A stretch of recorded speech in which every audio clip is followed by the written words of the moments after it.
Welcome to episode 50 of the ADV podcast, everyone. We've got quite a jam-packed episode today. Let's acknowledge the fact that we're on episode 50. That's true. half of 100. That is. That's pretty amazing. And 50 for 50 cents. Wu Mao. Right? Oh, that's true. That's true. Good point. That's a big one. We do. We've got so much to cover today, so we're going to jump right into it with our What's New segment, where we talk about what's new, specifically to do with China, of course. So the first thing that we'd like to bring up is something that I think is pretty funny, but maybe we're not going to explain it first. Yeah, we're not going to spoil it. Okay, what do we got going on here? Okay, well, I want everyone to focus in on specifically the second item. Yeah. 26 RMB. What is that in USD? It's about, what, $4? Yeah, about $4 thereabouts. So that is a pot, as you can see. Now, if you had spent any time in China, or you've looked at Chinese paintings, or you've really if you've watched a Chinese movie, right? If you know anything about China, you will know that this pot has a very specific purpose. Yes. You may have seen it in Deng Xiaoping's meetings with Margaret Thatcher and Reagan. You may have seen it beside a bed amongst maybe a bedridden hospital patient. Sure. Because this, in fact, is a chamber pot. Yeah, and a spittoon. What puzzles me, though, is it's got Shuangxi written on it. It does. Shuangxi just means double happiness, and it's usually when people get married, you see that, all the wedding gift. Yeah, all the wedding stuff has Shuangxi everywhere.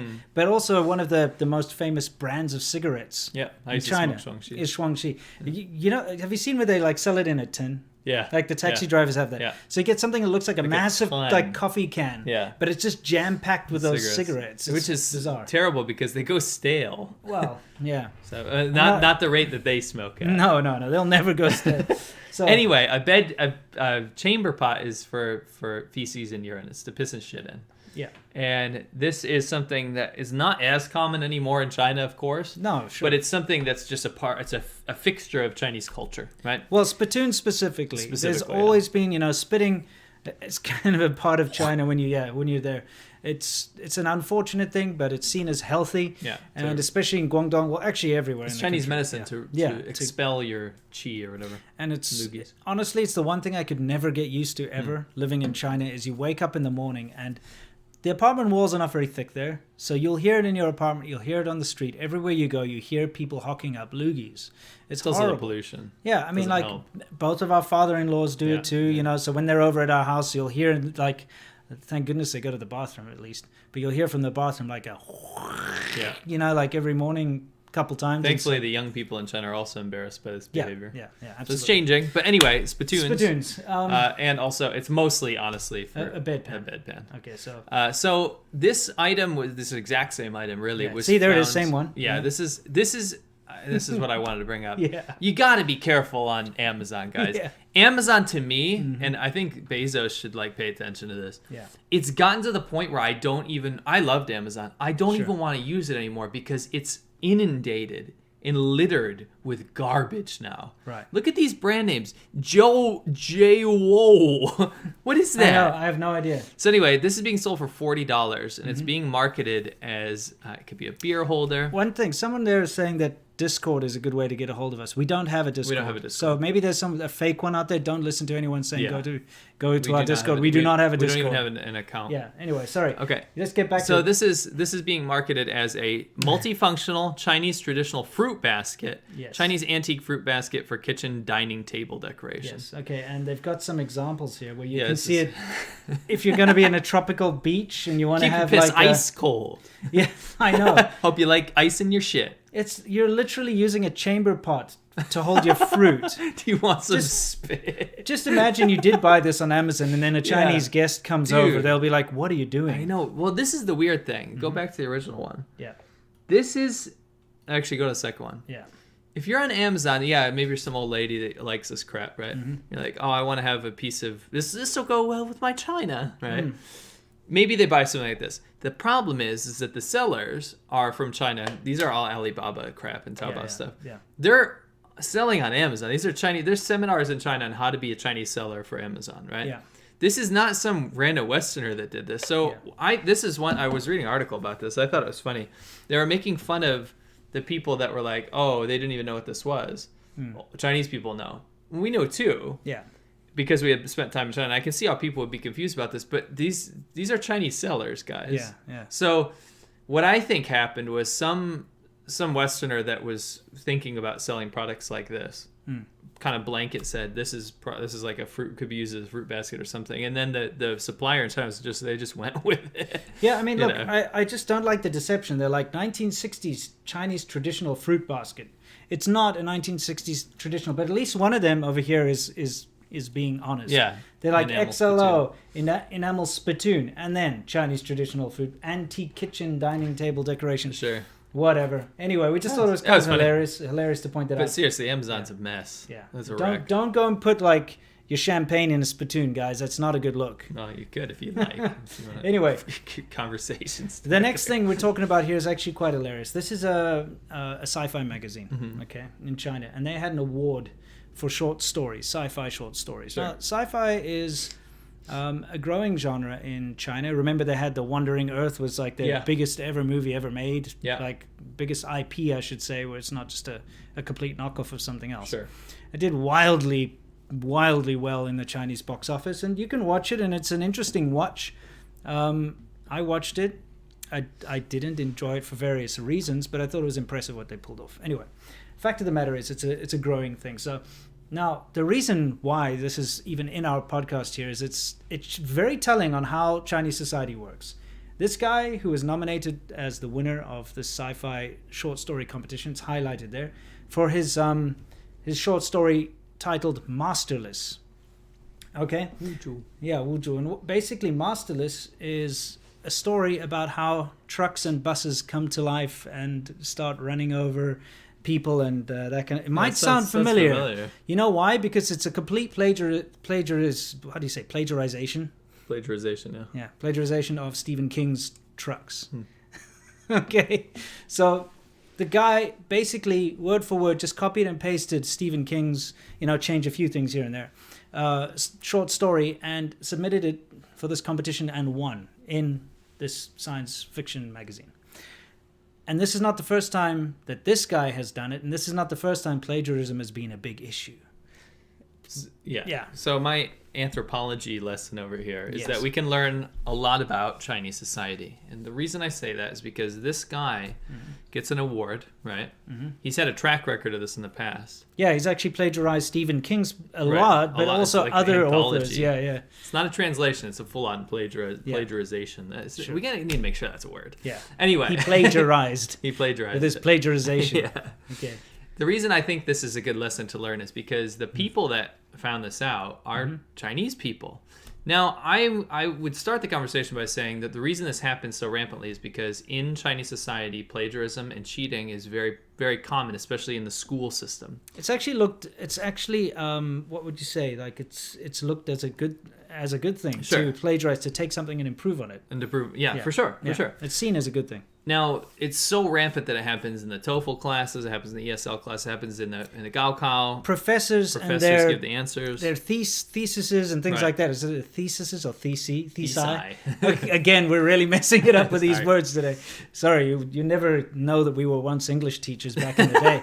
But they've been caught out plagiarizing their thesis, and they've been caught out plagiarizing papers. It's very common. Scientific papers and stuff. Fake stuff like that is very common. I never mind like absolute knockoff movies and stuff, and anything in the arts or entertainment is usually like, if you watch it as an outsider, you're like, why is that so similar? Why does that look, songs, anything? It's even their own stuff. Remember there's that famous mermaid movie. Yeah. So we needed to get something. There's some Chinese mermaid movie. We downloaded it, but then we got a plagiarized version. Yeah, we got a fake knockoff version. Yeah. Just that fake wolf warrior, maybe. Yeah.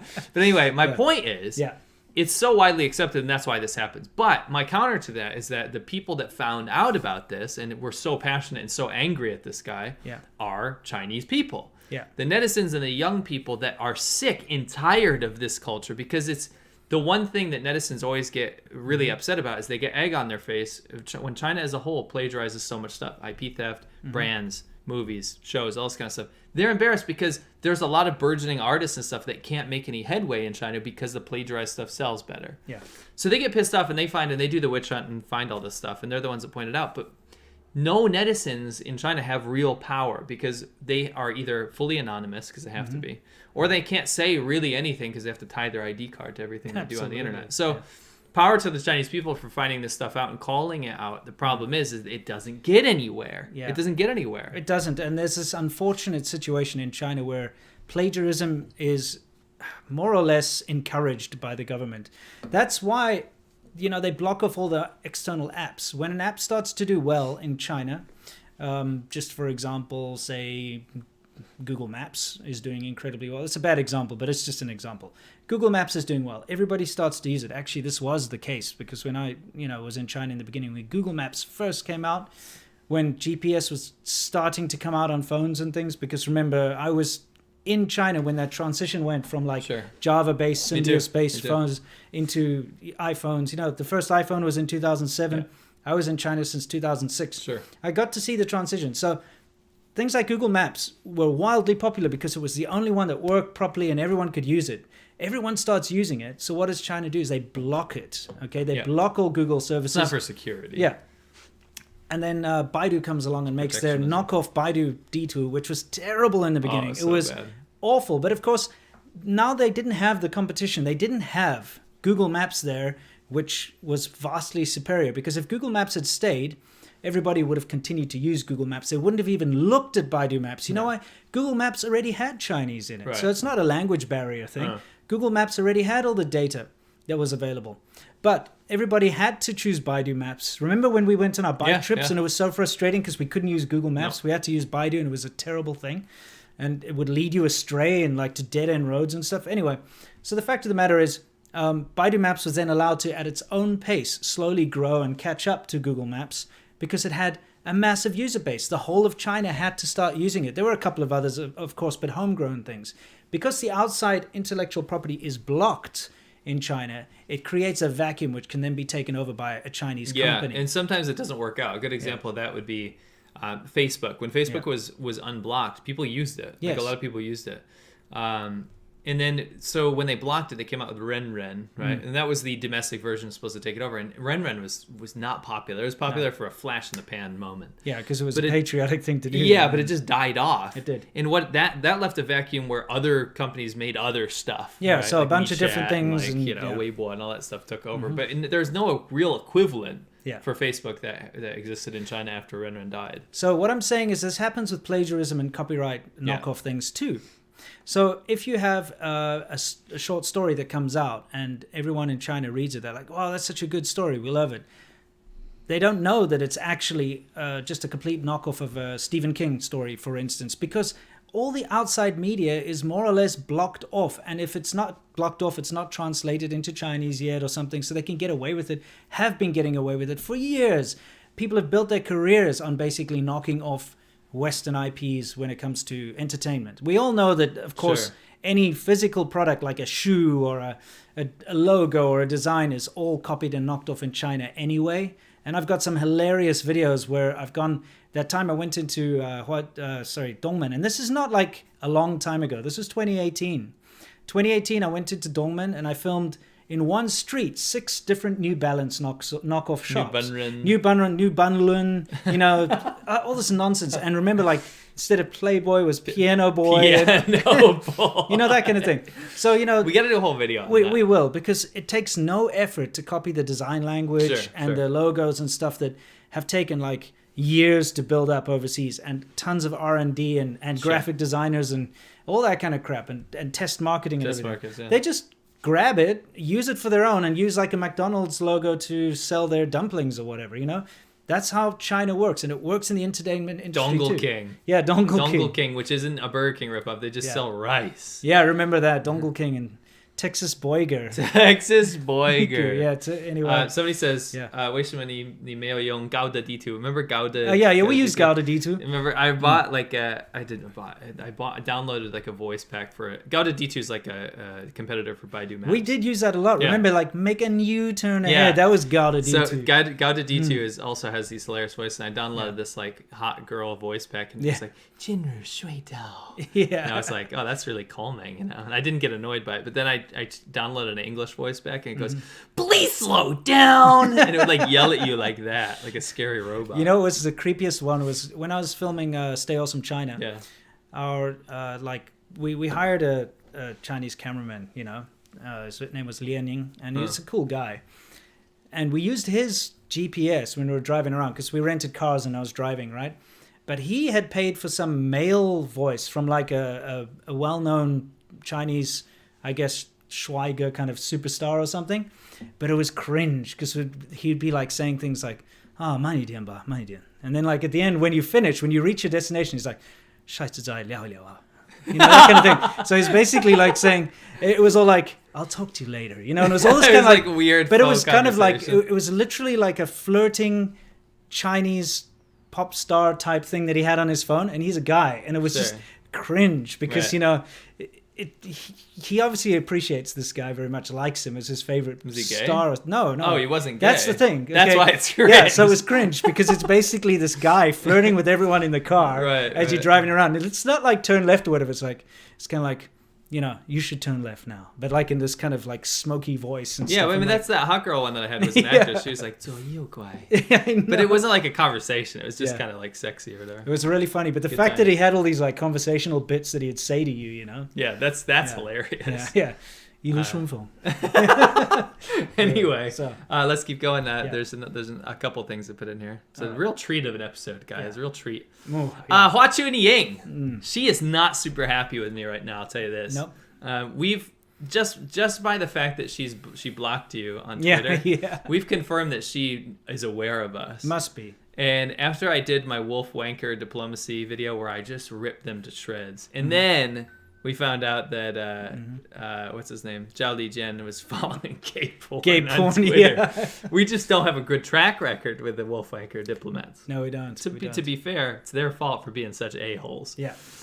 They really run their mouth, and this time she's run her mouth to the point where I usually get mad at her. This one I'm so mad that it's just too ridiculous, and I'm not mad anymore. Yeah. She, and I'm not joking, go to the next part so I can actually read it. Sure. This is from. Oh, by the way, go back. Okay. I want to point this out. Yeah. This is from the Chinese government website. Yeah. This is the first one. If you guys look in the top corner in the top left, this is the first Chinese government website I've been to that's secure. Yeah. I wanted to point that out. I wanted to give fmprc.gov.cn a shout out. For having a secure website. Thank you. Because even their internet security website, I'm not even joking. Yeah, their internet security The Chinese government internet security website is unsecure. Yeah. So just wanted to say props to you guys for securing your shit. Okay. Absolutely. Now Hua Chunying, this is what she said here. Okay. She said, "Why?" And what is she talking about in reference to? She's talking about the fact that people complain that these wolf warriors use Twitter and Facebook and stuff to basically. And why is that hypocritical? Because the people in China it's blocked in China. There you go. You're not allowed to use Facebook or Twitter if you're a Chinese citizen or YouTube anyone. or anything. Yeah, it's all blocked. It's completely like off limits. And you can get, people keep saying, "Oh, you can use a VPN." No. You can get arrested. We have actual arrest records that we can show you of people that have gotten up to 6 months. Not just people who sold VPNs, people just using VPNs. And we've got it. We can translate it for you if you like, where it says they use this VPN at this time to do this. The CCP shills always like to say, we use it all the time, and it's totally fine. It's just they're not. They block the internet to protect Chinese people. Yeah. That's basically code words for saying we think Chinese people are less human than us. Pretty much. We think their government needs to take. And the fact of the matter is, like, foreigners using a VPN, it's a gray area. Yeah. If you're a foreigner using a VPN, you probably won't get into any trouble. At the very worst, they'll tell you not to do it. Sure. But you're not going to go to jail. But Chinese people, if you sell a VPN, if you use a VPN, and why they normally get them is you'll find a Chinese person goes and leaves a tweet on Twitter or something, which is too sensitive or they hate very much. So they track them down, and then what they'll do is, first of all, they'll force them to delete the tweet, etc., make an apology usually. Right. And then they'll nail them for using a VPN and actually put them into jail for using a VPN. And probably they'll also have another thing for like disturbing the harmony and things like that, which is also very stupid because theoretically no one in China can read that tweet because it's blocked in China. But no, you put a tweet there to disturb the harmony of China. So, So let me read what she said. Yeah. So now that you know that, Winston gave you a crash course as to why how ridiculous this is going to be in your minds when you hear this. She says, and I translate, Mm-hmm. how come foreigners can use Chinese social media? Okay. Yeah. First of all, I'll break that down a second. Sure. How come foreigners can use Chinese social media? So foreigners as in Americans, other countries, people. How come they can use Chinese platforms, Weibo, Bilibili, all this kind of stuff, right? Mm-hmm. But Chinese people can't use Twitter or Facebook. Wait, hold on. Okay. Well, let me finish it. All right. She basically says, this is just a way that we can communicate with each other. Yeah.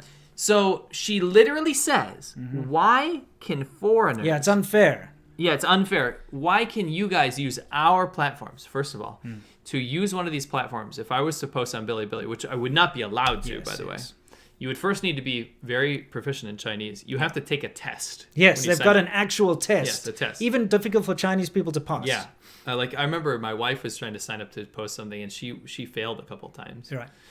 You need to pass a test to make sure that you understand stuff. There's some weird questions in there, too. Number 2, you have to tie your Chinese ID and phone number. Okay. Yes, to your account. So you guys don't have a Chinese ID and phone number. And then, I don't have one either. Here comes the Wumouse. Here comes the Wumouse.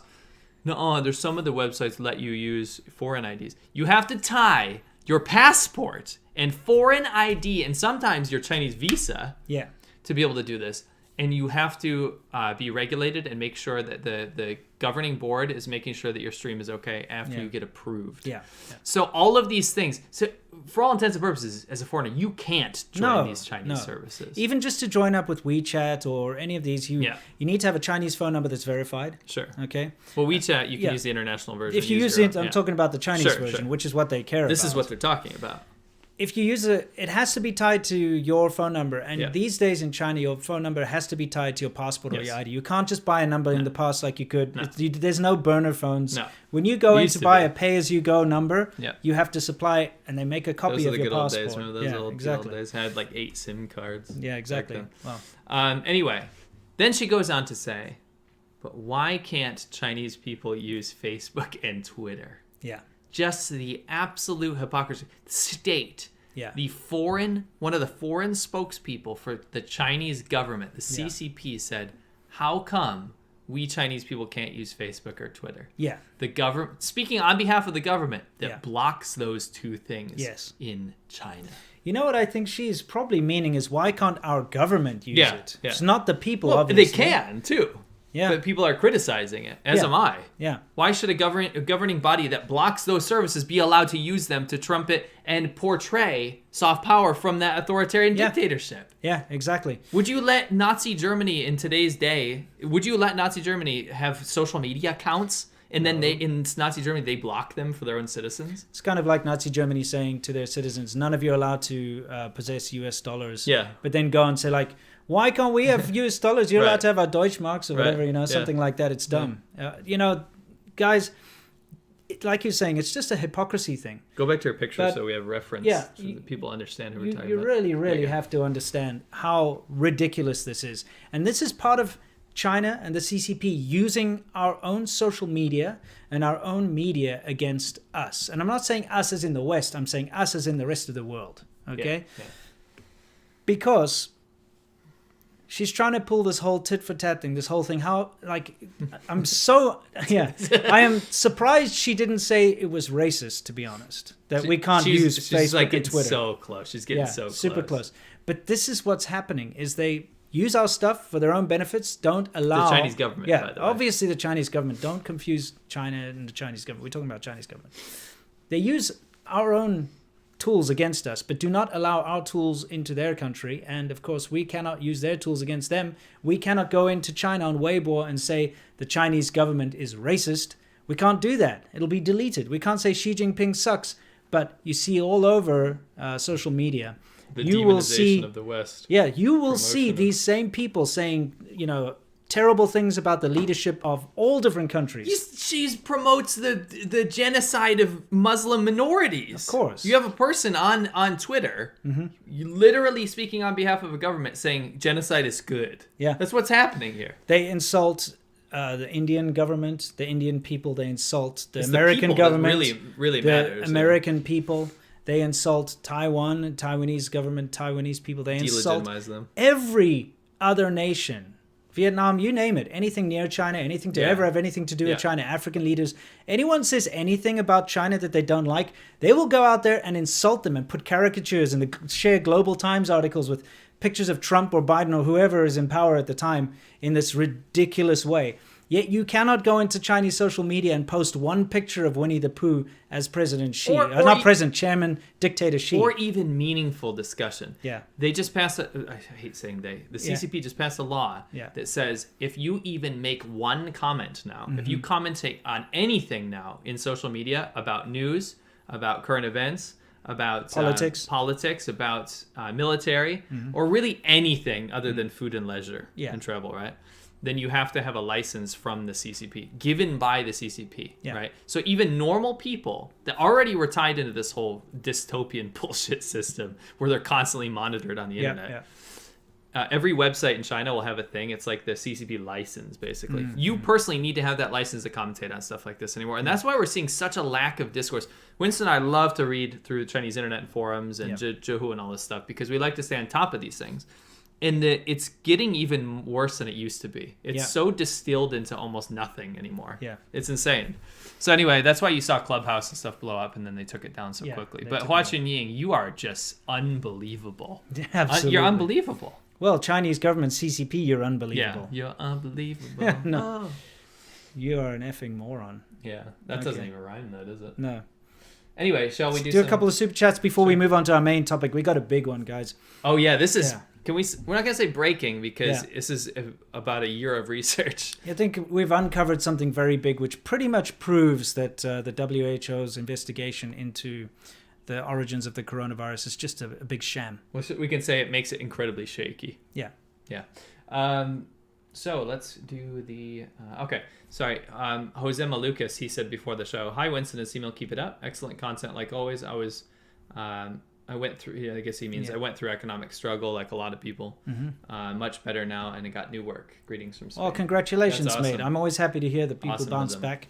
It's tough, Sometimes you find yourself in a very bad situation, and to crawl out of it takes a lot of mental fortitude. Yeah. Congratulations. Jay Leo, which is a friend of ours.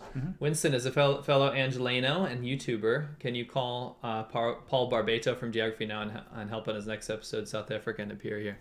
I want to say, first of all, I'm a huge Geography Now fan. I've been watching them for years, and you actually did reach out. Yeah, I sent a message on Twitter. Somebody asked Barbs, me. If you're watching, absolutely. I mean, I'm not a geography guy at all. But you're from South Africa. I am from South Africa, yes. So you're fine. I'm a geography guy. Yes. If you need me, I'll pretend to be South African. He's like, really, he takes us geography quizzes online all the time. It's bizarre. That's what I'm into. Yeah, I know. It's fine. It's good. It's good to know your geography. It is. NASA Fins, what about running this on Twitch? We thought about it, but I can't remember what there was some barrier. At the time, Twitch had strict rules about non-gaming stuff. I don't know how it is now. Yeah. We'll think about it. Yeah. It would be cool if we simulcast. Yeah. And then Black Halo 6, y'all should make a Discord server. It's free, gives your fans a place to chat between vids, a forum for vid ideas, and can be made private. Crap. I did set up a Discord server for SerpentZA ages ago when it first came out, just to play around.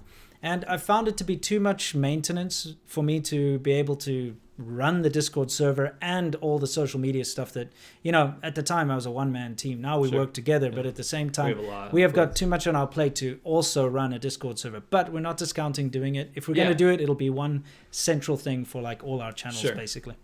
Barrier Finn says Winston Mass Effect video. Yeah, it's coming hopefully. Is it? Yeah, why not? Like, maybe not on my main channel, but I've got all these little side projects that I'd like to do, things that I'm passionate about with, retro tech and stuff, but we'll see how it goes. Wes Hammermeister says, your necks are kind of red. You can make up your own words, too. I think he's talking about us talking about plagiarization. That's probably a word, though. Our necks are not red. I am a redneck. Well, they say in South Africa I'm a redneck, Royneck. Because I'm a British South African, so. Oh, here we just say that's someone from the countryside. Well, it's because when the Brits came over to South Africa, they get suntanned seriously bad. And they do get these red necks. Like that's where it comes from. They literally looks like a beetroot. Nice. Like a beet, tomato or something. Yeah. Beet red, we say. Yeah. Shall we just get into the main topic? We're going to go into it. Soft Power Hour, guys. This is where we talk about how China is changing her mind through all sorts of different ways. All right. So we're going to start with this little gem over here. Okay. I don't know about you, Sea Milk, but I have some issues with ethics when it comes to medical trials. Okay. And why? I feel like if you're going to take part in a medical trial, especially when it's some kind of a experimental vaccine, that you should be able to at least consent. Yeah, I think everyone would agree with that. Not only that, I think everyone in the governing bodies of the medical sphere would agree with that around the world. So who are we looking at here? This is Liu Jingzhen. Yeah. And Liu Jingzhen is, let me get his title correctly. Okay. Yeah, we wrote it down. He is the chairman and secretary of the party committee. So he's a party member. Yeah. Chairman and secretary of the party committee of China's National Pharmaceutical Group Company Limited. Yeah. I got to tell you guys, if anyone's in any kind of a position, really, in any kind of government position, if you're a manager at a government office or in a hospital or in a police, anything, you are a party member automatically. You cannot get that position if you're not a party member. Correct. Anyone in the government is going to be a party member, but he's kind of like a higher level party member. Right. Anyway, he released a statement. Yeah, I'll just translate it for you guys. Okay, let's bring it up. We should have translated this previously, but anyway, we could do it on the fly. Yeah. So this guy basically says that it's safe. The vaccine, China's coronavirus vaccine is going to be safe for 3 to 17-year-olds. Now, that in itself is not alarming. That's just a statement, right? But then he follows up with this by saying, give me a sec.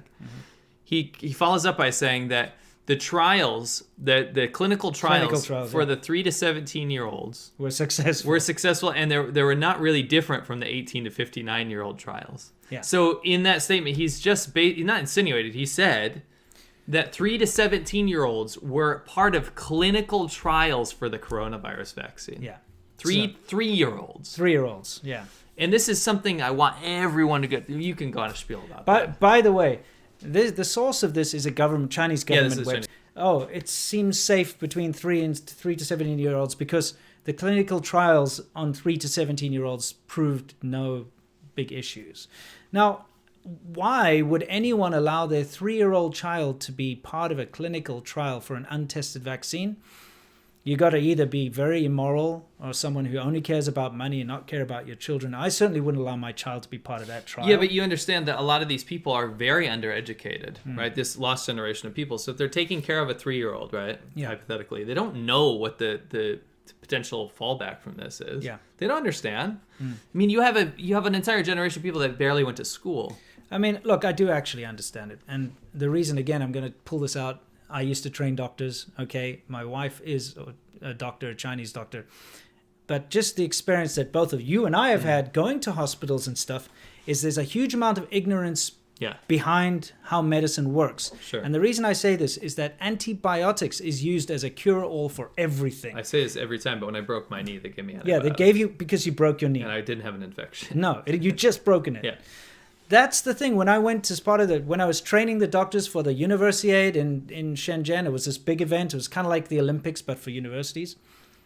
I went to their big new medical facility they'd set up with the most high-tech equipment.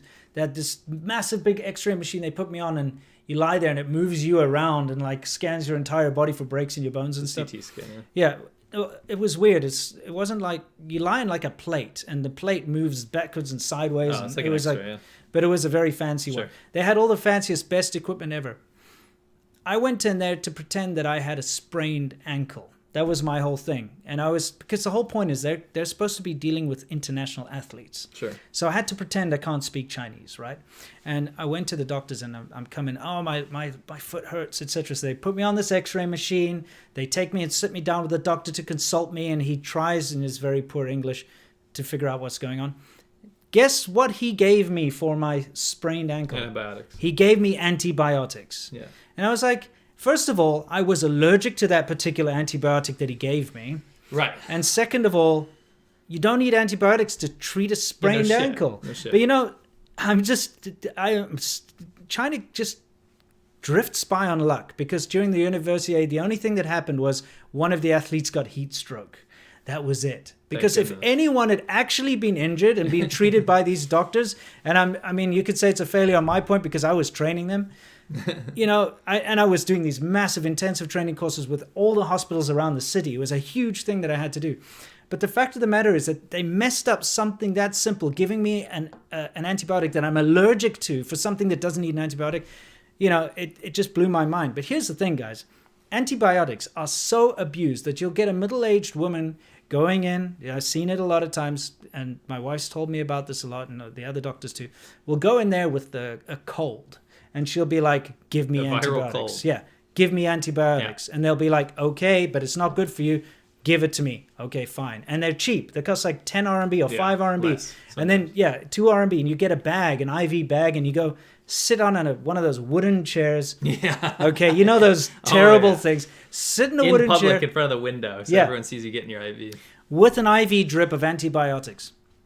So when you have this kind of ignorance surrounding medicine, it makes sense that the occasional person wouldn't think it's weird to give their 3-year-old an experimental vaccine. They probably think, oh, it's good they get a vaccine. And this is what always bothered me, is that China's, running level 4 virus labs, and they're running massive medical trials with huge funding from around the world. And again, the scientists themselves have very good understanding, right? Yeah. But as a general populace, in terms of like where we're at with medical technology and stuff, I mean, we're way behind in China. And when you have a situation like this, where it beggars belief, the lack of morals that you need to have to accept a child patient from 3 to 17 to go get an experimental vaccine. Experimental vaccine trial, yeah. With a vaccine that has such a low efficacy rate already. Yeah. Just to rush it out so you can say, listen, we did it first. Remember when China said, let's not turn this into vaccine diplomacy? Proceeds to literally turn it into vaccine diplomacy. That's just their way of trying to stall everyone else. Like, just don't worry about it. Don't do it. Meanwhile, they're like, I got to finish it, My point is, the biggest thing that I learned from this is, and I know some of the horrible things that happen in the medical field in China. It's some really horrific stuff. Sure. But that he was so apt and ready to go out there and say, we finished clinical trials with 3-year-olds. Thinking that that's probably not a big deal, that no one's going to point that out. Like, people like us aren't going to notice something like that. Yeah. Come on, dude. Yeah. Like, no one in the rest of the world in the medical community is going to sit on that and think that's kosher. Correct. You know what I mean?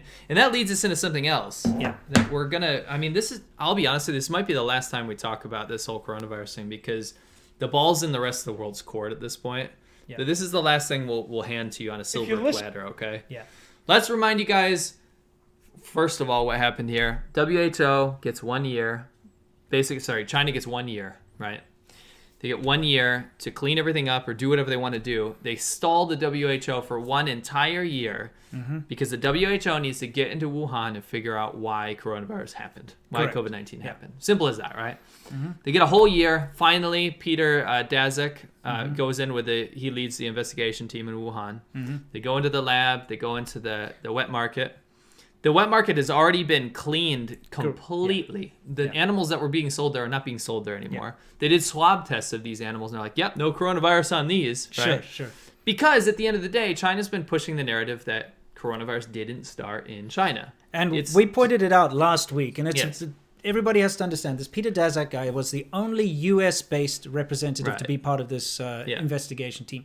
He is also somebody who has decades of collaboration with the Wuhan lab of virology, where everyone is kind of expecting this probably originated from. If it wasn't just cross species naturally, the other big theory is that it came from this specific lab. Sure. He has personal and financial interest in that lab. Who is Shi Zhengli? Yeah, which is the doctor who was working on all the bats, scientist working on the bats. She's called the Bat Lady. Sorry, I'm just saying. Yeah, Dr. Shi Zhengli, scientist.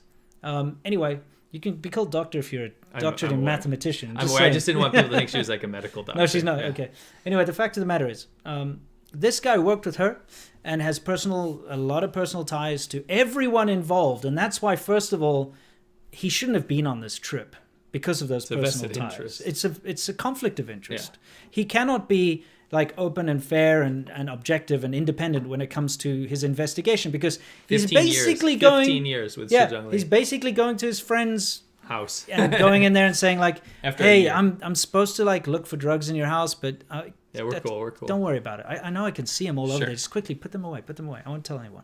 You know what I mean? That's basically what happened with this guy. Yeah, so China blames, 8 to 10 countries around the world for coronavirus. Yeah. They expect the rest of the world to be like, oh, that's cool. Just keep blaming us, China. Yeah, yeah. They blame Italy. They blame India. They blame Japan. They blamed Australia. Yeah. They blame the U.S. At this point, and it's not tabloid. This is the state. The Chinese state was blaming these countries for coronavirus when it's very clearly started in Wuhan.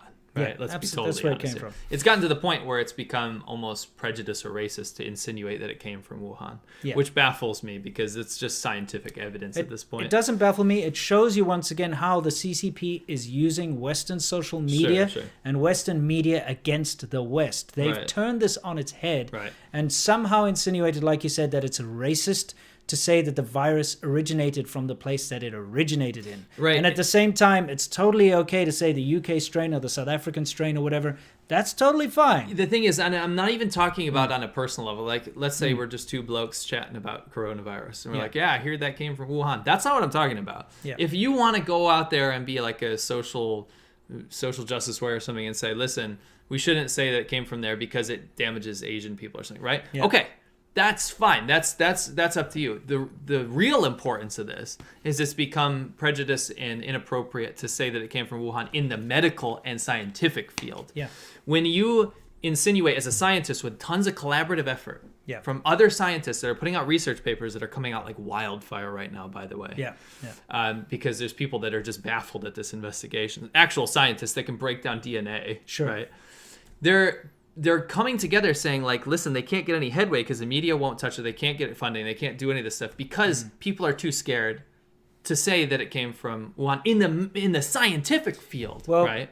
Biden signed that you're not allowed to say that if you work in government or whatever, Sure. you're not allowed to Right, and that's- call it a Chinese virus or virus. a Wuhan flu or Right. anything. It's actually now law. Right, and that's the problem is that that's gone past, okay, limit what people can say because maybe it instigates bad feelings amongst each other. We're talking about at a top level now, Sure. where people need to talk about the origins of Yeah, it because you that's have how we to. prevent it in the future. Yeah. So to start this all off, this is what we've found. Mm-hmm. We just wanted to remind you guys and catch you guys up that this guy has deep ties with Zhejiang Li and the Wuhan Institute of Virology. Yes. This is well documented. It's all over the What internet. we're about to show you is footage that's basically been uncovered by us and people that are helping us, Sure. and this is going to prove that this guy Peter Daszak is a liar and he contradicts himself. Sure. And this is the important part because the entire investigation hinges on him. Sure. I At should the say end of the day. he contradicts his own organization. Absolutely. In the messages that they've been saying. Well, he contradicts himself. Sure. Well, Yeah. let's go. We want to remind everyone, if you haven't watched the episode previously, this is what he said to the BBC. So Yeah. I'll let you guys watch this Okay. first. Listen very closely to that press release. What you will find is that there is a clear indication of supply chains going into that market that take you from places where SARS-CoV-2 relatives are into that market. So there are supply chains going in from other countries as well, and there are reservoirs, animals that we know are susceptible to related viruses. Evidence of that was found in frozen food in that market. That was clearly stated in the press conference just then. I think that's a clue as to how something might have got in. We also know about the cold chain work, and there are also other ideas on the table. I think that, you heard the opinion of the team that spoke about the whole group and our opinion on the various hypotheses, and I think it stands alone as it is. Given that this report rules out a lab leak, isn't your credibility on that a little undermined by the fact that you've been saying that even before you came here? No. What you find here is a very large group of experts have looked at this. They've been to the various labs around the region, talked to people, asked critical questions, got critical answers, and they've come to their conclusion, and I have as well. And what they say is extremely unlikely, and that stands alone. All right. Now, with Peter, this is the issue here. Peter basically, a long time ago, he said it was, what was the word he used? He said it was like reprehensible or heinous. I think he used the word heinous. Right. When people said, well, there's a level 4 biolab Yeah. where the head scientist, Zhejiang Li, Yeah. works on Bat-derived bat-derived coronaviruses. coronaviruses. Yeah. And she goes and gets bats from around China and studies the transmissibility of coronaviruses from bats into humans. And that lab is next to a wet market where they sell animals. And the initial outbreak happened in Wuhan. Yeah. In that wet market where that lab is. Yeah. And then that huge banquet that was put on by the government and promoted everyone eating out of the same dishes and everything at the same time. One of these things is probably what happened here, right? It's just kind of common sense, right? Occam's razor. Yeah. Now, the thing is, when Peter goes and says way back before they go to the lab, that it's heinous to insinuate that it could potentially be an error. We're not talking about a bioweapon here. No, just talking about an error. Yeah. Potentially, it could have been an error that somebody contracted it in the lab. Yeah. Or it leaked out, or through the garbage, or whatever, right? Yeah. It's heinous to even insinuate that there needs to be an investigation. Sure. It's heinous to even think that this lab that studies that very coronavirus has anything to do with this. That's heinous, right? Yeah. So the scientific community, not me, the scientific community, by the way, says that's a bit ridiculous. Yeah, right? Yeah. That's a little ridiculous. This head virologist, Peter Daszak, is going out there saying this already. That's because his mates are the ones who run the lab. Of course, we've come to that conclusion. Sure. But number two, they got a year to clean up. and the CCP goes and talks to everyone in that lab. Now, The people that were originally missing still haven't turned up, by the way. No, they haven't. That would be a really easy way to prove this, right? Sure. So that's the first thing, but that's something that can't be proven because what are they going to let a third-party scientist go in there and check it out, right? No. The real problem that you can prove, the fallacy here, is that Peter says that they are kind of going on the lines of China's original theory, which is it came from seafood. Not just from China, but he also mentions from Southeast Asia. He specifically says from other countries, and it's very key in China's whole play on this whole coronavirus thing. It can't come from China. It comes from other countries. They started with demonizing Wuhan. This is how the CCP worked. They were like, Wuhan, you effed up, and then they told the whole world, and including Chinese people, Wuhan, it's their fault. They called it the Wuhan coronavirus. Wuhan, you're terrible. They fired all these people. They're like, they you guys jailed the top guys who were trying to hide it and stuff. That's the thing. It was Wuhan in the beginning, and then China realized, hang on, they're like, we can milk this. Yeah, we've got to deflect this away from China completely. So now the fact of the matter that the WHO's investigation, their sort of end thing that they came out with was it's probably from imported seafood. Frozen seafood. Now, never mind them. The FDA has said that it's virtually impossible, pretty much, to get coronavirus from packaging or food. Yeah.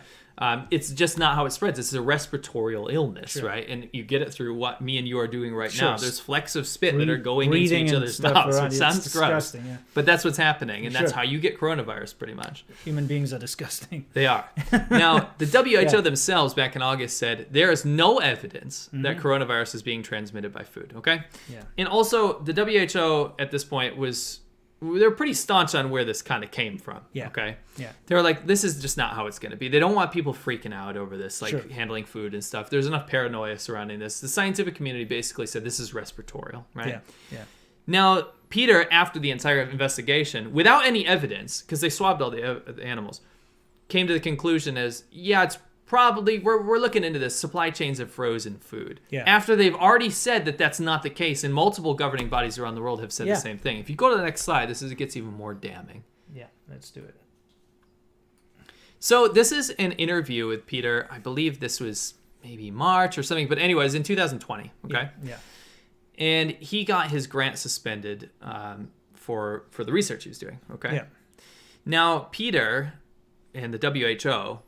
Basically, they're insinuating that they haven't found the natural reservoir for the coronavirus, right? Yes, yeah. Now, they have bats that they've been working. They even had patented cages to breed bats in the virology lab, by the way. They know that we know that it's probably bat-derived, right? Sure. Now, I say probably because they've backtracked on this, and they're like, we need to find the natural reservoir probably in this frozen food from different countries, right? Yeah. But let's look at this interview here. Can you read what? I'll be the host. How have you been doing since your grant was suspended? It's just very difficult and disappointing and worrisome time. I've lost people that I know to COVID-19. It's a bat origin coronavirus. We should have been there trying to find out why this thing emerged. And right now I'm sat in my house looking out the window, unable to do this work because the NIH has told us that it's not appropriate. It's extremely frustrating. You getting any hypocritical vibes going on here? Yeah, he right says now? right there. So it's because of the Western coronavirus. Yeah, it's the Western funding that it got cut off. That's why he can't do it. Yeah. It's not the CCP. It's not China. And he fully admits it is a bat origin coronavirus. Yeah. But oh wait, the natural reservoir hasn't been found. No. It wasn't from the seafood market. It wasn't from Hunan seafood market. No. And it wasn't a lab leak that was studying No, bat-derived it's some coronaviruses. imported seafood. Go to the Was next it like slide. these amazing dead fish particles floating around in the air? You know, Someone's gonna get in trouble for making that statement, by the way. I believe so. Okay, so the next paragraph, and this is his interview with Nature magazine, okay? Yeah, I'll take us out so you can read it. It says, what is the aim of the project that's been affected? We have specific aims to go into rural regions of China to find bat origin coronaviruses and determine which ones are high risk. Then to work with local communities in rural China in 5 provinces. We target communities that are at high risk for viral spillover and see whether they're getting infected. And then finally see whether people are getting sick from novel coronaviruses. Well, do we have to say much there? No. Okay, guys, let that sink in for a second. We know that it's a bat-derived coronavirus. We know that it's probably from China, considering they were studying bat-derived coronaviruses from rural regions of China, specifically Yunnan. They brought the bats. Shi Zhengli, the bat woman, the leader of the Wuhan Viral Institute, took bats from Yunnan in caves. Found that it affected local populace with coronaviruses. Brought them back to a lab. In Wuhan. Studied them in near Wuhan. that seafood market. And then a viral outbreak happened. Then they posted on their job website that they needed help with finding out what the heck was going on with, well, just to study bat-derived coronaviruses. Yeah. And Peter, working with her, knows this. Yeah. He understands this fully. Goes to Wuhan after a year with the WHO and then tells the public, no, it's probably not from here. It's probably highly dead unlikely. seafood. It's probably dead Particles seafood. of dead fish floating in the air. Ooh. Go to the next slide. Okay, let's do it. Yeah, you hit the nail on the head, Winston. I believe someone said that. believe someone said that exact quote that you just said. Somebody pretty said rich. that. It's pretty rich if you think that's the case. Oh boy. Yeah. Okay, so this is a pneumonia outbreak associated with the coronavirus of probable bat origin. So this is put out by Shi Zhengli as well. Yes. Now Shi Zhengli again is the head of the Wuhan Institute of Virology. She's a head virologist. She's very talented. In fact, she was in Times One Most Important People or whatever. They're making a comic out of her. DC Comics is making a comic out of her. Really? Yeah. Oh, I didn't know that. Anyway, it's not her fault. Theoretically, Sure. I mean, because no one wants a comic made out of them. It's not her fault for that. That's DC and its stupid direction it's been going these past couple of years. True. Anyway, my point is, all of this can't. It's not. I mean, she's said statements that I fully disagree with because the CCP makes her. Let's be honest. She's not. She can't be impartial in this scenario here. She should be murdered. Yeah. So she puts out a paper, all this kind of stuff. So we've established that Shi Zhengli, the bat woman, basically has proven that coronavirus comes from, it's a bat-derived thing. Yeah. Peter, who led the investigation in the WHO, also a virologist, says this too. Yeah, okay? he said that. Now, Nice changed his tune. Well, now there's a huge problem with this. Okay. Yeah. There was all this mystery surrounding coronaviruses. Yeah. There's so much mystery surrounding this because they just don't know. The Chinese government says it's of utmost importance that we're very transparent about this. We allow the scientists to do their work, and let's keep politics out of this. Fair enough. I fully agree, CCP. Sure. Hand on heart, I totally agree with you.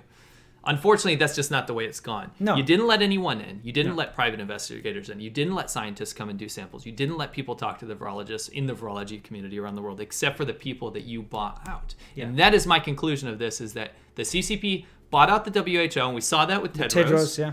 And we saw it continue to happen when this bullshit investigation came through to the point where BBC and all these other journalists can't even maintain normal journalistic integrity because it's so baffling. Yeah. The stuff that they came and tried to feed the world with. To the point where world governments are rethinking this, going, what the hell just happened? Yeah. You came out of this 1 year cover-up from the Wuhan Institute of Virology and said nothing happened. Yeah, and it's probably That's seafood. Bullshit. Yeah, and it's probably seafood. Yeah. And guess what? Peter, the guy that we're supposed to be trusting for this entire thing. Yeah. He did an interview in December 2019, and I can't believe that this isn't made mainstream media yet. And it creeps me out that it hasn't. But what you're about to listen to is an interview with another virologist in December of 2019. Okay, guys? Okay, bear with us. You got to watch this. Is a couple minutes.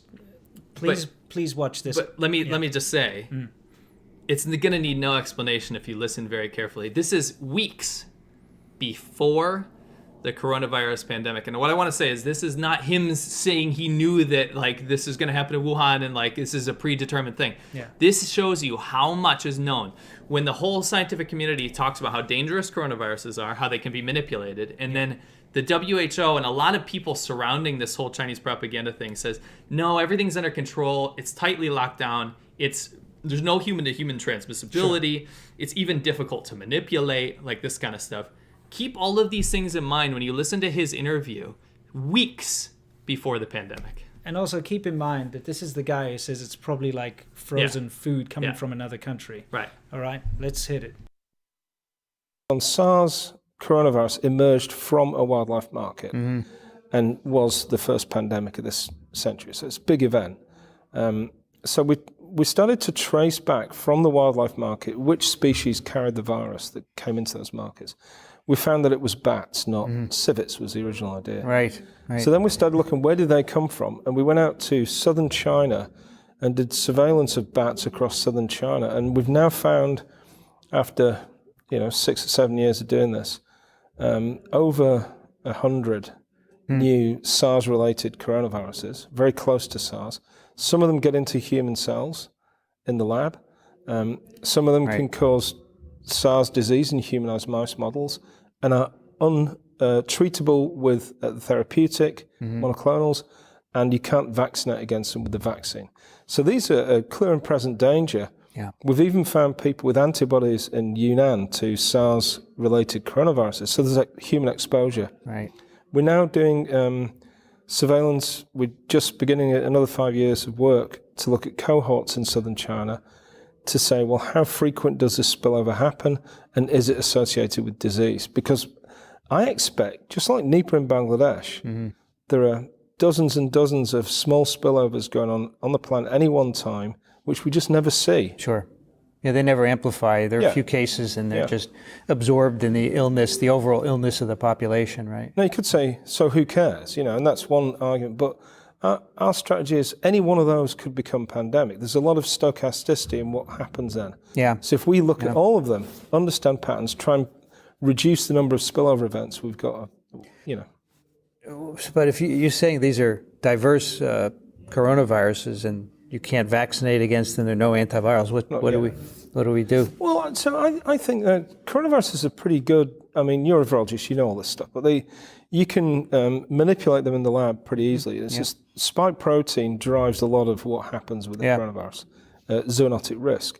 So you can get the sequence, you can build the protein, and we work with Ralph Barrick at UNC to do this. Insert it into a backbone of another virus, and do some work in the lab. So you can get more predictive. Yeah, okay. So I think that speaks volumes. Yeah, I mean, like you guys, I posted, the link is in the description right now if you want to watch it. It's a fascinating interview. Yeah. Now, to super sum it up, they were very aware of bat-derived coronaviruses in Yunnan province in China. Yes. I had already read about that in all the Shizhong Li's reports. This is all online, guys. This is not some secret bullshit. This is online research papers, right? Yeah. Now, the bat-derived coronavirus thing, they found antibodies in people in China already because they had been exposed to it from bat crossover, right? Now, at this point, with the whole lab leak theory, with the whole fact that it could be a zoological spillover, that needs to be left up to the scientists, right? Sure. The fingers are kind of pointing more in the direction at this point that it was probably a lab leak and it's not intentional. Sure. But with all of this hilarious rhetoric that the Chinese government was pulling, that coronaviruses can't be manipulated, that they said, Peter goes, they're easily manipulated. Yes. Coronaviruses, you can change the spike protein. Yeah. Coronaviruses are very hard to treat. Yeah. They're obviously very easy to cross over, right? Yeah. I saw some people in the comments that it's very important that I say this. When he said it can't be vaccinated against, and they're like, see, no. The whole point of viruses is when they go from zoological spillover from animal to human, of course, you can't vaccinate against something that's only been in an animal. Sure. The virus mutates when it becomes a part of a human being. So you can vaccinate against a human virus. Coronavirus, COVID-19, what we're dealing with now, is a human virus now. Sure. You can't vaccinate against a virus that hasn't gone into a human yet. That's what he's saying. But anyway, the whole point is all of this rhetoric from day one, excusing everything that China had to do with this. It's very clear that coronavirus started in China. And it's not important to understand that because China's dirty wet markets or something. No.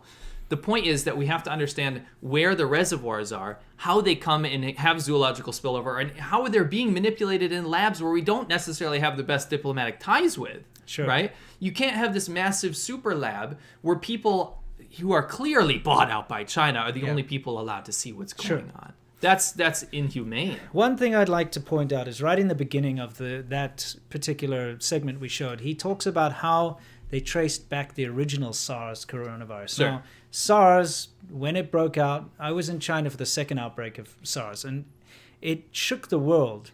And everybody, the world changed after that, especially in and around China. Every time you go in and out of Hong Kong, you have to be scanned for temperature and all that. They ramped the border up.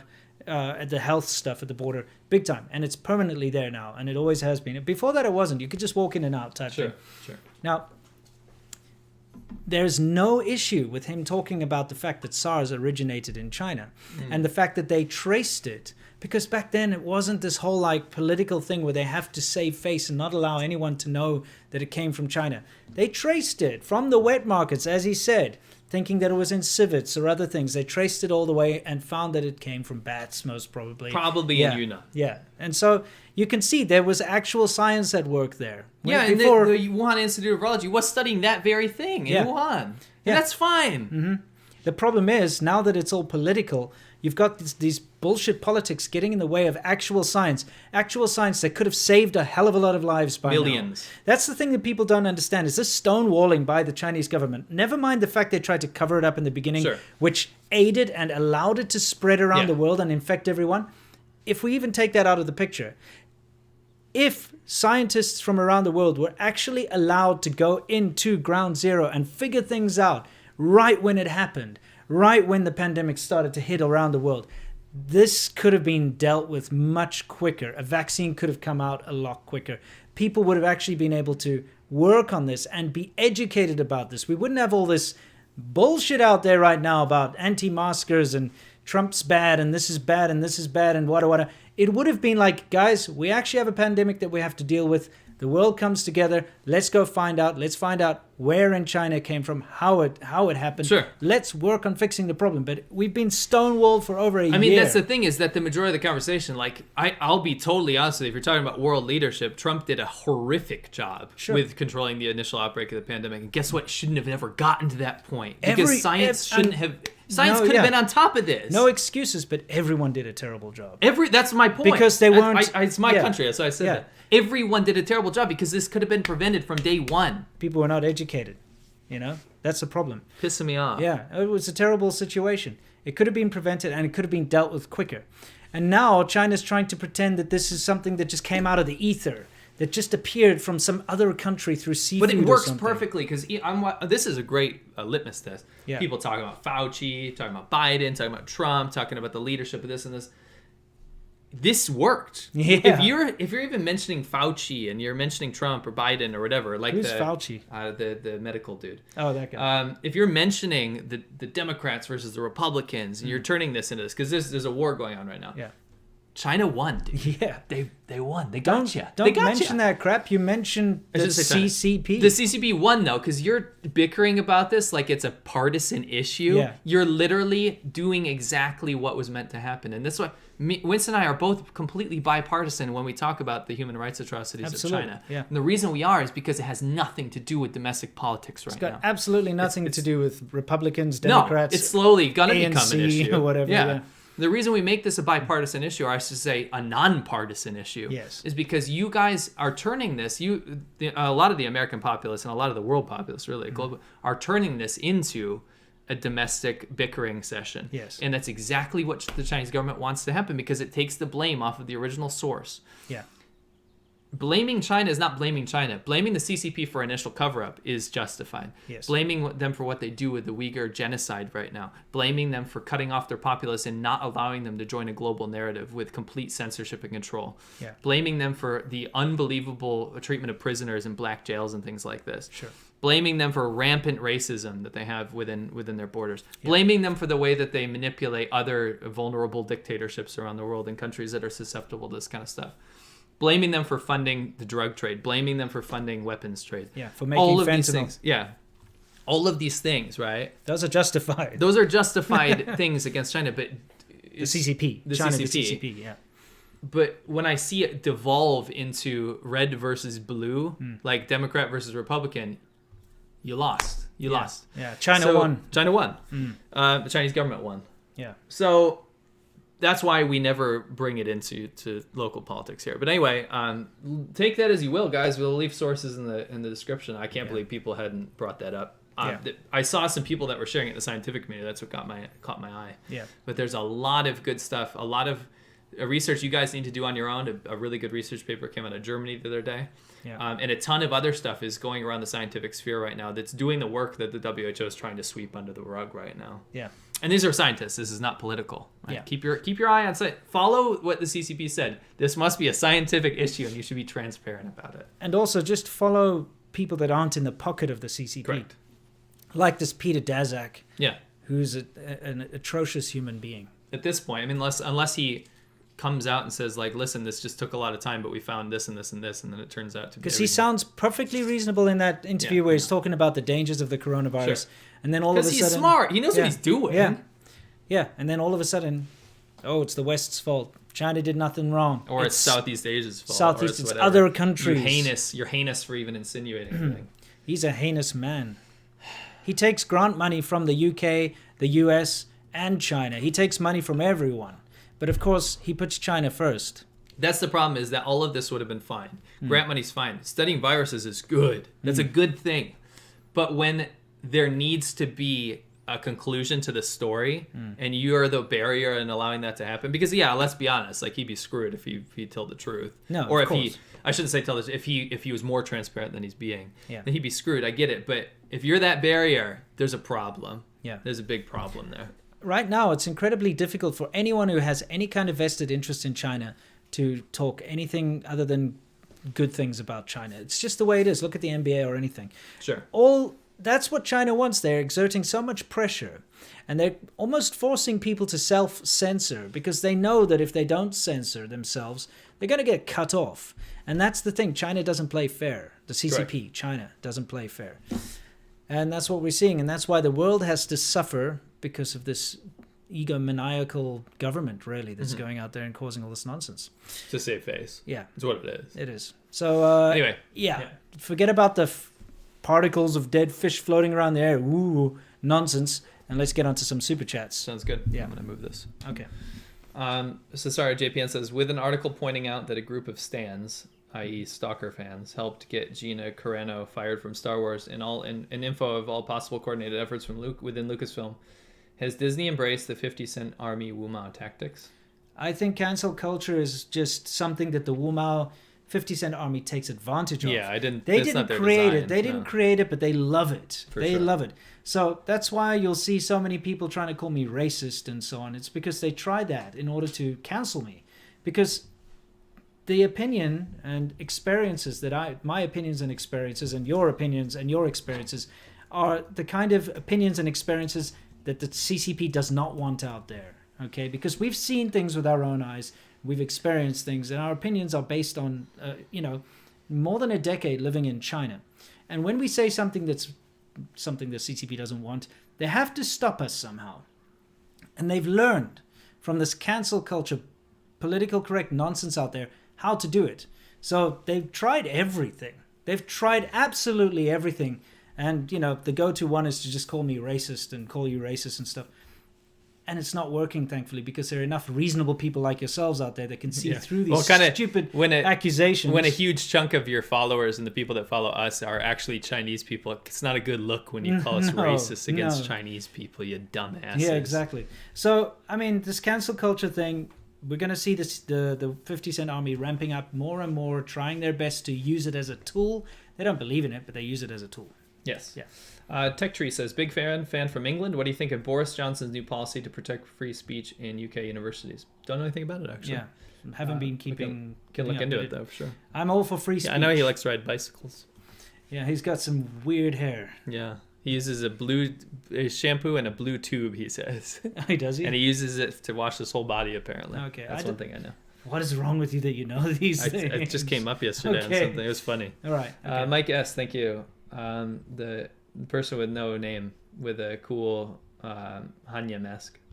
Thank you. Roberto Tacado. Hey guys, I'm currently studying computer networking and security. It was suggested that to me to try and learn Chinese. Any suggestions and advice? Easy. We made a lot of videos about it.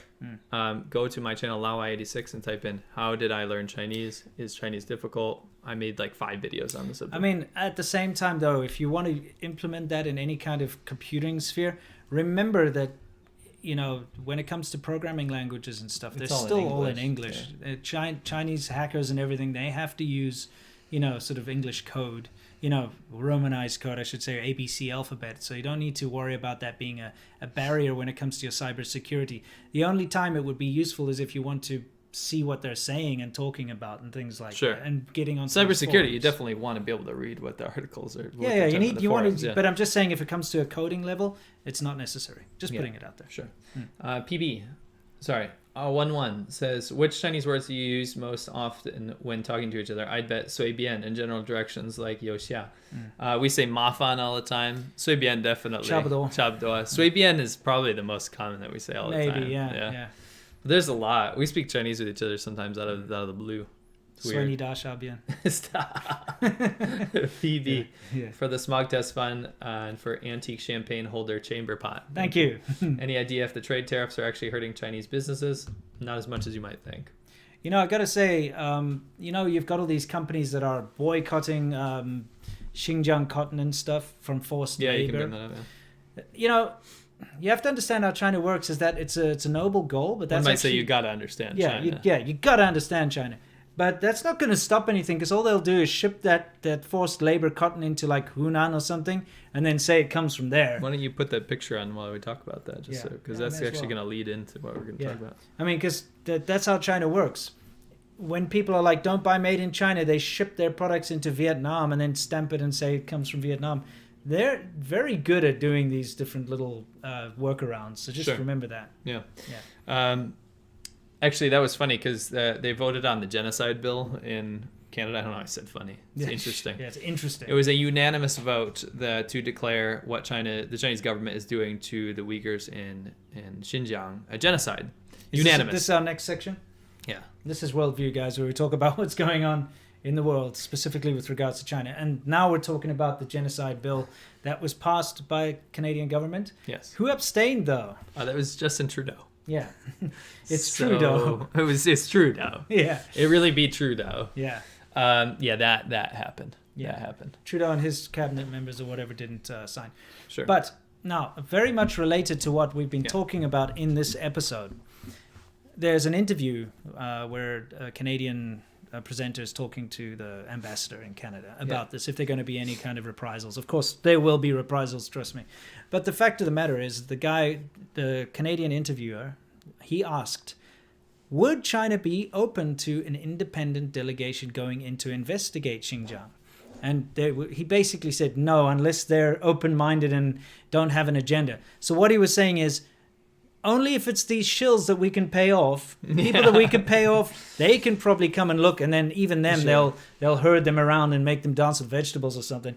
And then, you know what I mean? That's acceptable. But anyone who has an agenda, in other words, anyone that we don't like or anyone who might tell the truth, anyone who's not biased towards China in a positive way is not going to be allowed in. And we're going to force them to breathe in dead seafood air. Yeah, exactly. So, you know, again, it's just this ridiculous situation where China will not allow any kind of news to come out of China unless it's completely in favor of China, unless it's completely by someone who can be manipulated by China. Yeah, correct. You know what I mean? Correct. Insert any of the vegetable dancers here. Correct. So shall we move on? Yeah, we shall. The next little thing that we have here is, bam, Okay, our go little ahead. friend. Yeah, okay. What's the guy's name? We did. I don't know. Okay, you didn't write down the I did, notes. but it's not here, and I actually lost another one of our topics. So you just talk about it. We can't just randomly talk about a guy without knowing anything about him. We know. I know who he is. I know the situation, but I don't want to just be like, oh, there's this agree. guy on the corner of a road who said something. But basically, there's this. You're gonna have to bring I this will. up. You just talk about it first. Okay.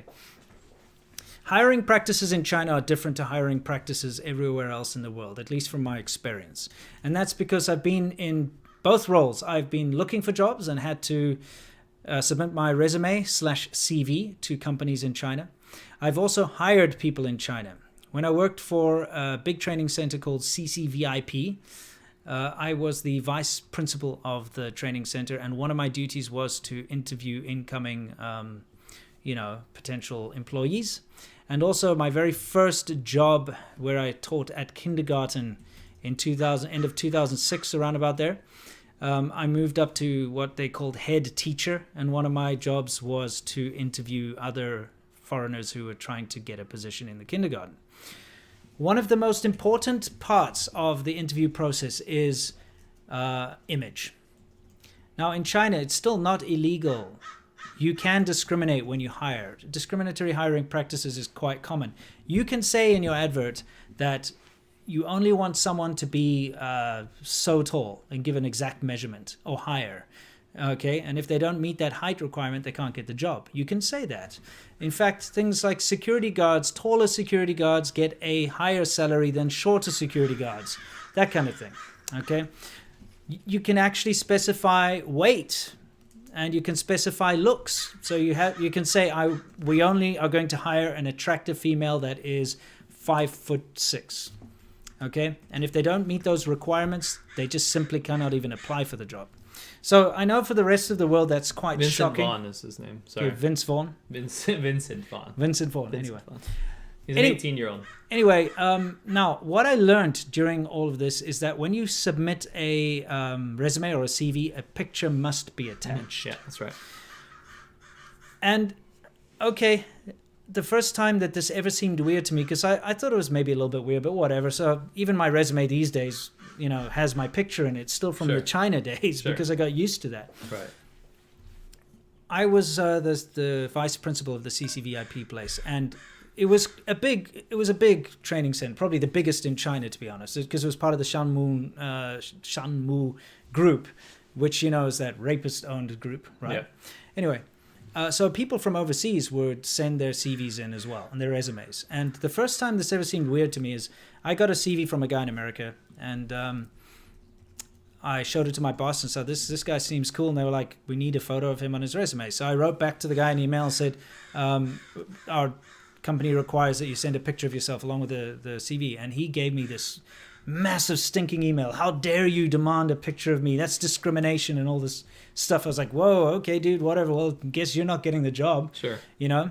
But it makes sense. A lot of people aren't used to that. Yeah.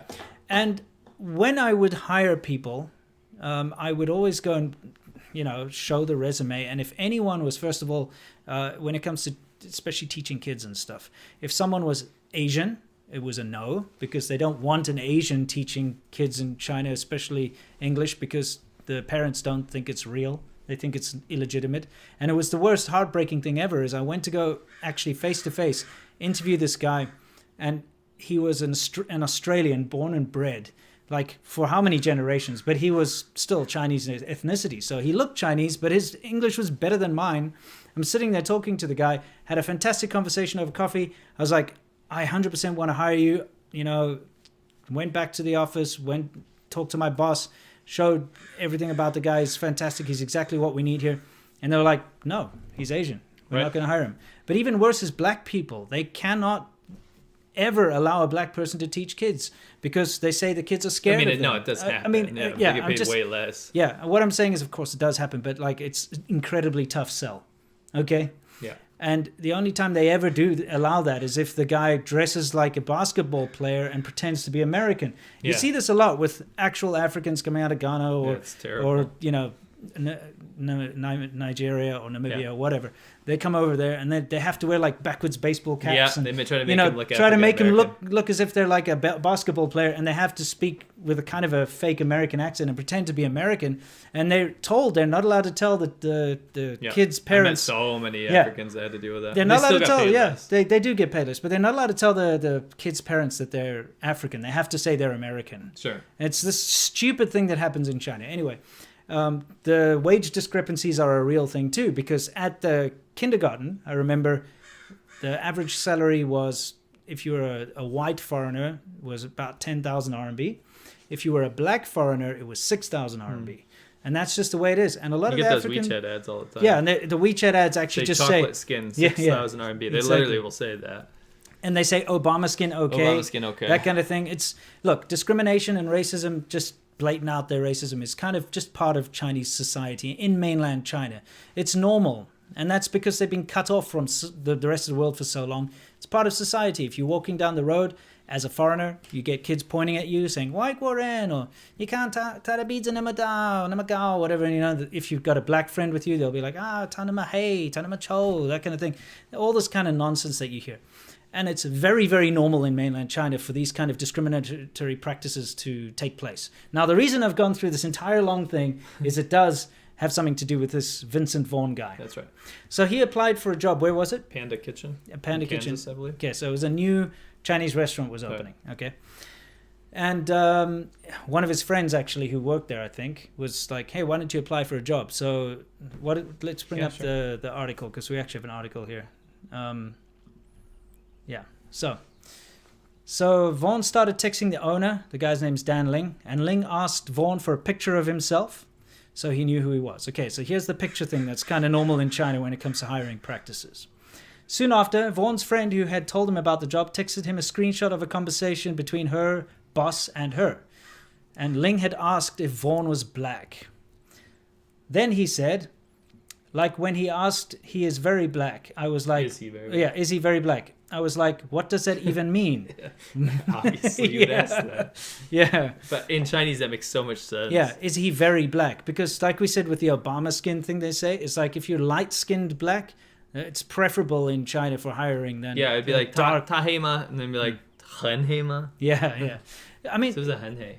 It's not only when it comes to different races, when it comes to Chinese people as well. The darker your skin, the lower class you're presumed to be. And that's because, you know, historically, it's always been like that. Laborers are outside working in the sun. You know, high-level officials, princesses, crap like that are indoors all the time, so they got fair skin. That's how it's seen in China. So it's the same with black people. Like, the darker the skin, the worse it is for your hiring prospects. Sure. So what happened? It says in follow-up text, Ling said that he would not hire him because he was afraid his hair would get in the food. Okay. And then when Vaughn... And he was worried that the hat the employees wear would not fit him. Yeah, and then he said, when Vaughn texted Ling back, he felt like he was being discriminated against, and Ling said, "Your skin color makes us hesitate a bit." Imagine saying that to someone. "Your skin color makes us hesitate a bit."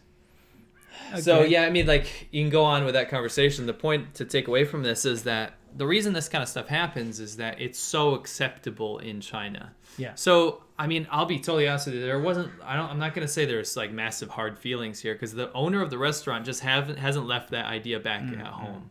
He's not going out there trying to be malicious, but what he's doing is using the old tactics that are fully acceptable of institutionalized racism in China. Yeah.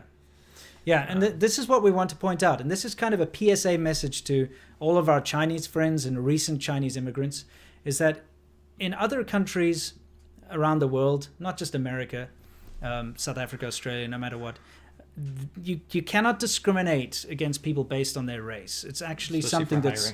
Yeah, it's not something that is socially acceptable or even acceptable by law in most countries. Now, we understand that in China you can discriminate as much as you want against people of different color and against people of different races and backgrounds in different countries, but you cannot do that when you move overseas.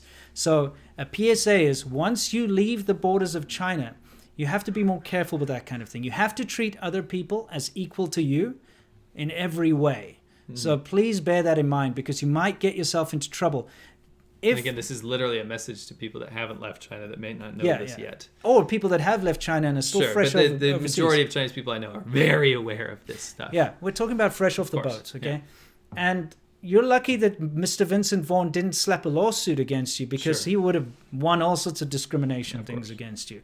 You're lucky he's not petty, because what you did was pretty disgusting by American standards anyway. Sure.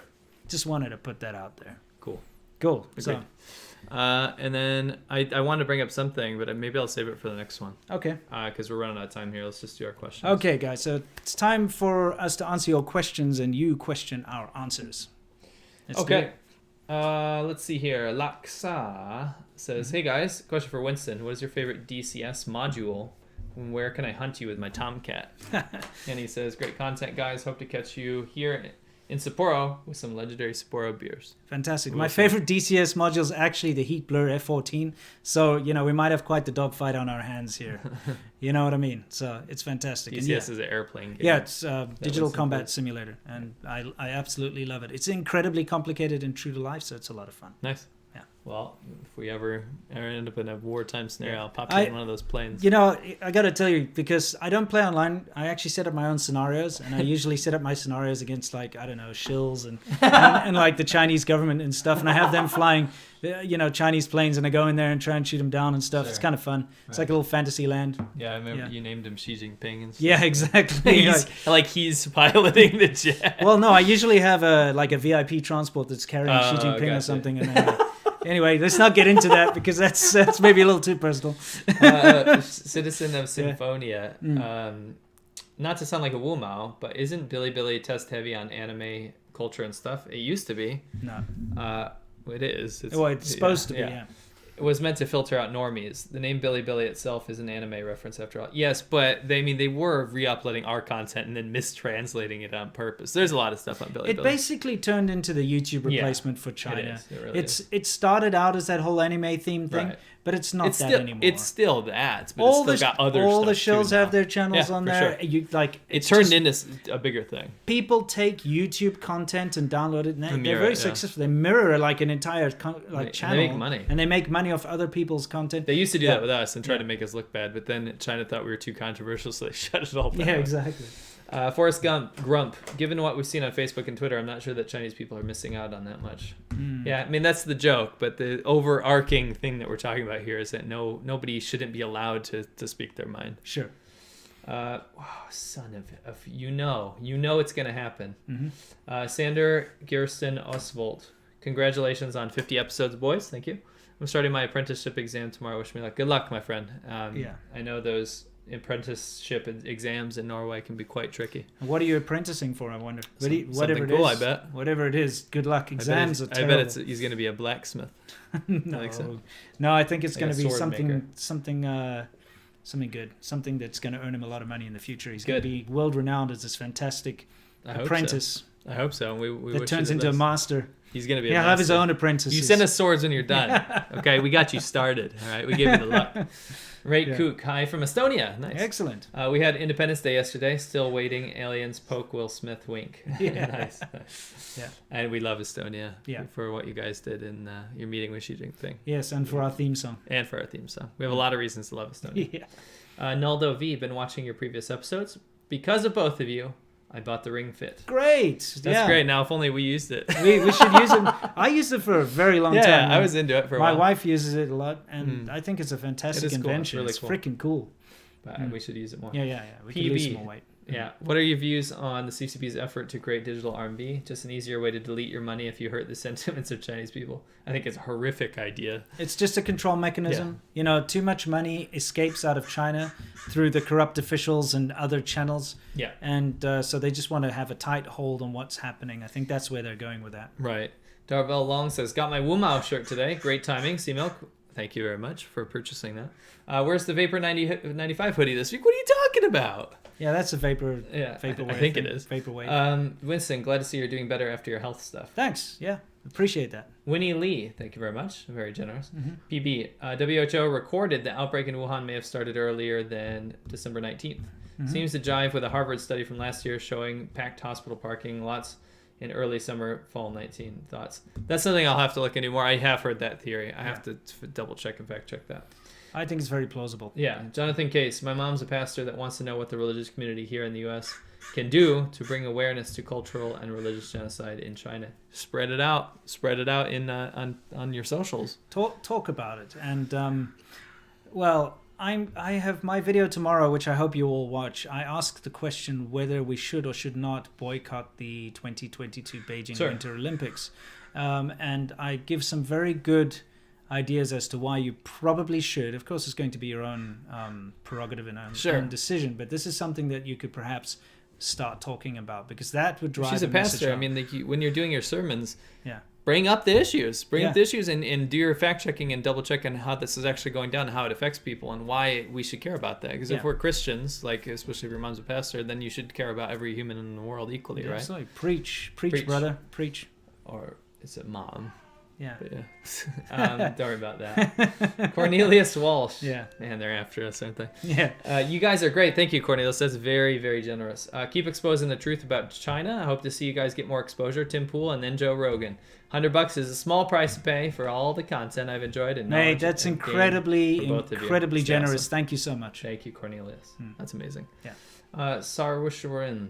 Now the WHO is looking into Thailand's wet market, thinking that the virus came from there. No. Obviously, that's why we had such a massive breakout in Thailand first, and then it spread to Wuhan. Is it convenient? Riddle me this. Is it convenient that even under the current military junta in Thailand, that it's very staunchly pro-US and not pro-CCP? Is it a coincidence? Riddle me that. Riddle me that. Stephen Kraft. I know someone named Kraft. Oh, that's Espen. That's Espen Kraft. He makes some great music. Yeah. Hi guys. I haven't watched or donated for a while. Just wanted to give you a little expression of support for your work. Don't want to rain on China, but we need to understand what the CCP is up to, and that's exactly why we do what we do. Thank you. Yes. Barrier Finn. Thanks for the Mass Effect video. Waiting for it. Good work, lads. You're my heroes. No, you're Absolute pleasure. Hero. Right, Cook. Listen, Brett Weinstein about Wuhan Lab on YouTube. Okay. Massive Finns. Biden ordered the removal of China flu because it's xenophobic, and the U.S. is seeing many violent attacks on Asian Americans during this pandemic. And we agree that that is something that needs to be addressed. We'll probably cover that at some point. Yeah, we'll make a whole video about that. And we actually have a whole script that we were going to do, and we're getting pretty upset by watching some of those videos, to be honest. But that being said, we should probably tackle it. Yeah, ignorance abounds. It doesn't matter where you are in the world. Ignorance abounds. For sure, and it's unfortunate. Dion Chapman. Maybe Peter was involved in the production of the virus at the lab. I mean, now you're going like little far, but who knows? Who knows? I'm not gonna. Who knows? Who knows? WHO. I'm not going to insinuate that. Wing 083. Winston, since you train doctors and some of them very highly educated, is it weird that some as doctors can't call out the shady behavior or question things from a scientific standpoint? Well, you can't really. No, I mean, look, the thing is the way the doctors in China are different from doctors in the West. People mix that in a lot of ways. To become like an entry-level doctor in China, you really just need a bachelor's degree. To be a pharmacist in China, you don't even need a degree. No, you just need to do a course. And, it depends. Obviously, someone like my wife had to do internships, and it took a long time. She's a GP, and she had to do her, 7 years of whatnot and all that. And it's very in-depth. But it's a different game, it's a different story. And don't forget that embedded into Chinese medical system is this TCM thing, which was kind of spearheaded by Mao Zedong with the barefoot doctor idea. And it's still a huge part of Chinese medicine. And I'm saying you go to an actual hospital to get Western medicine, the Chinese medicine options are still there. And those beliefs are still kind of put into the Western medicine. It'll be like, take your antibiotics, but drink hot water. Sure.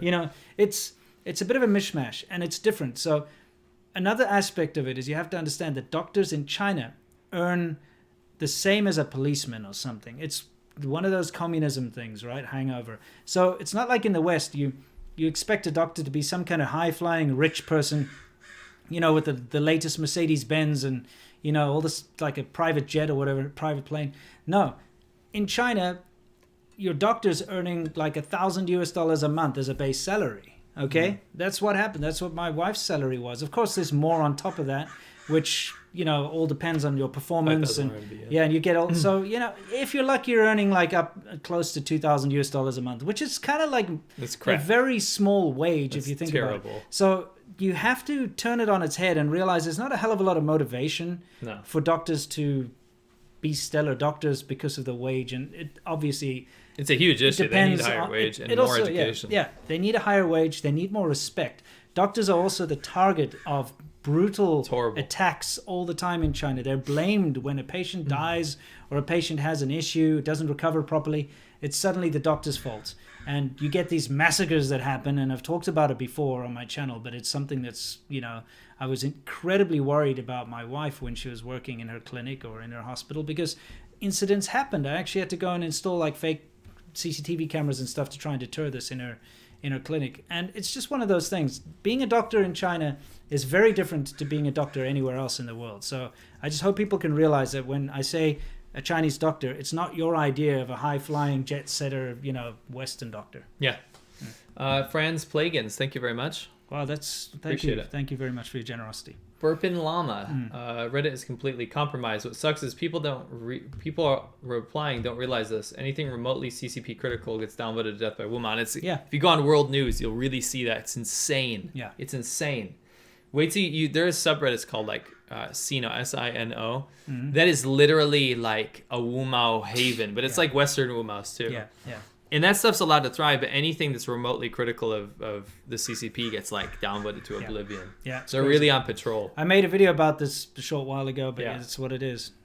Robert Finch, I work in the hospital. I work in and out of hospital healthcare for the NHS, and our COVID testing forums call it Wuhan COVID. Glad to see it's still called what it is. I'm happy to hear that. That's that's. No need to call it China virus, but it did come from Wuhan, so Wuhan COVID is fine. Yeah. Simo Punk. Thank you. Thanks, Saftarashi Sengupta.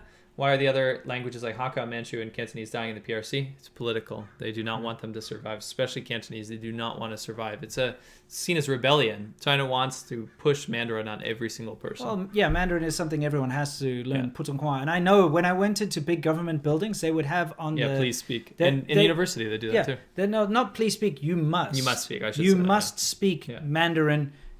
And, you're not allowed to speak any other language within the buildings. And, of course, they've got microphones in the buildings and stuff, depending on, It's just a way to homogenize. But it's like you have to. So if you walk into a big government building, you're not allowed to speak in your dialect or in Cantonese or anything else. Do your family and friends in the PRC speak no Cantonese? All of our family speaks Cantonese as their first and only language. They can speak Mandarin, but they don't. No, that's the thing. Our families are Cantonese, and it's incredibly frustrating for me when I go for like a family dinner or something, because naturally they can speak Mandarin, but it's not their first language, and naturally they just slip into Cantonese immediately. And my Cantonese is shit, so I have to sit there listening to a bunch of like moa ho saka, and I'm just like, okay, all right, thanks guys, I'll just sit here in a corner. Sure, that's probably why I used to drink so much. But they shouldn't accommodate just one person. Let's be. No, I understand that, but it's kind of. You should learn Cantonese. I mean, I did learn some. Sure. I learned it through osmosis. Yeah, that's true. I spent all those years studying Mandarin, so it's kind of like, We're saying that because we learned Chinese. Yeah. I get it. I'm just joking. Barb H. Did a fish eat a bat and then spread the virus? And maybe the dead seafood air. Yeah, maybe what By the happened way, is... just to explain this. Somebody... Okay, when I put out I put out my video about the Huanan seafood market and how coronavirus is a big deal because of all my friends in China that were freaking out about it. This is a long time ago. Everyone at the time, even scientists were saying, maybe it comes from seafood or something like that, which is what China is making the official narrative now. Yeah.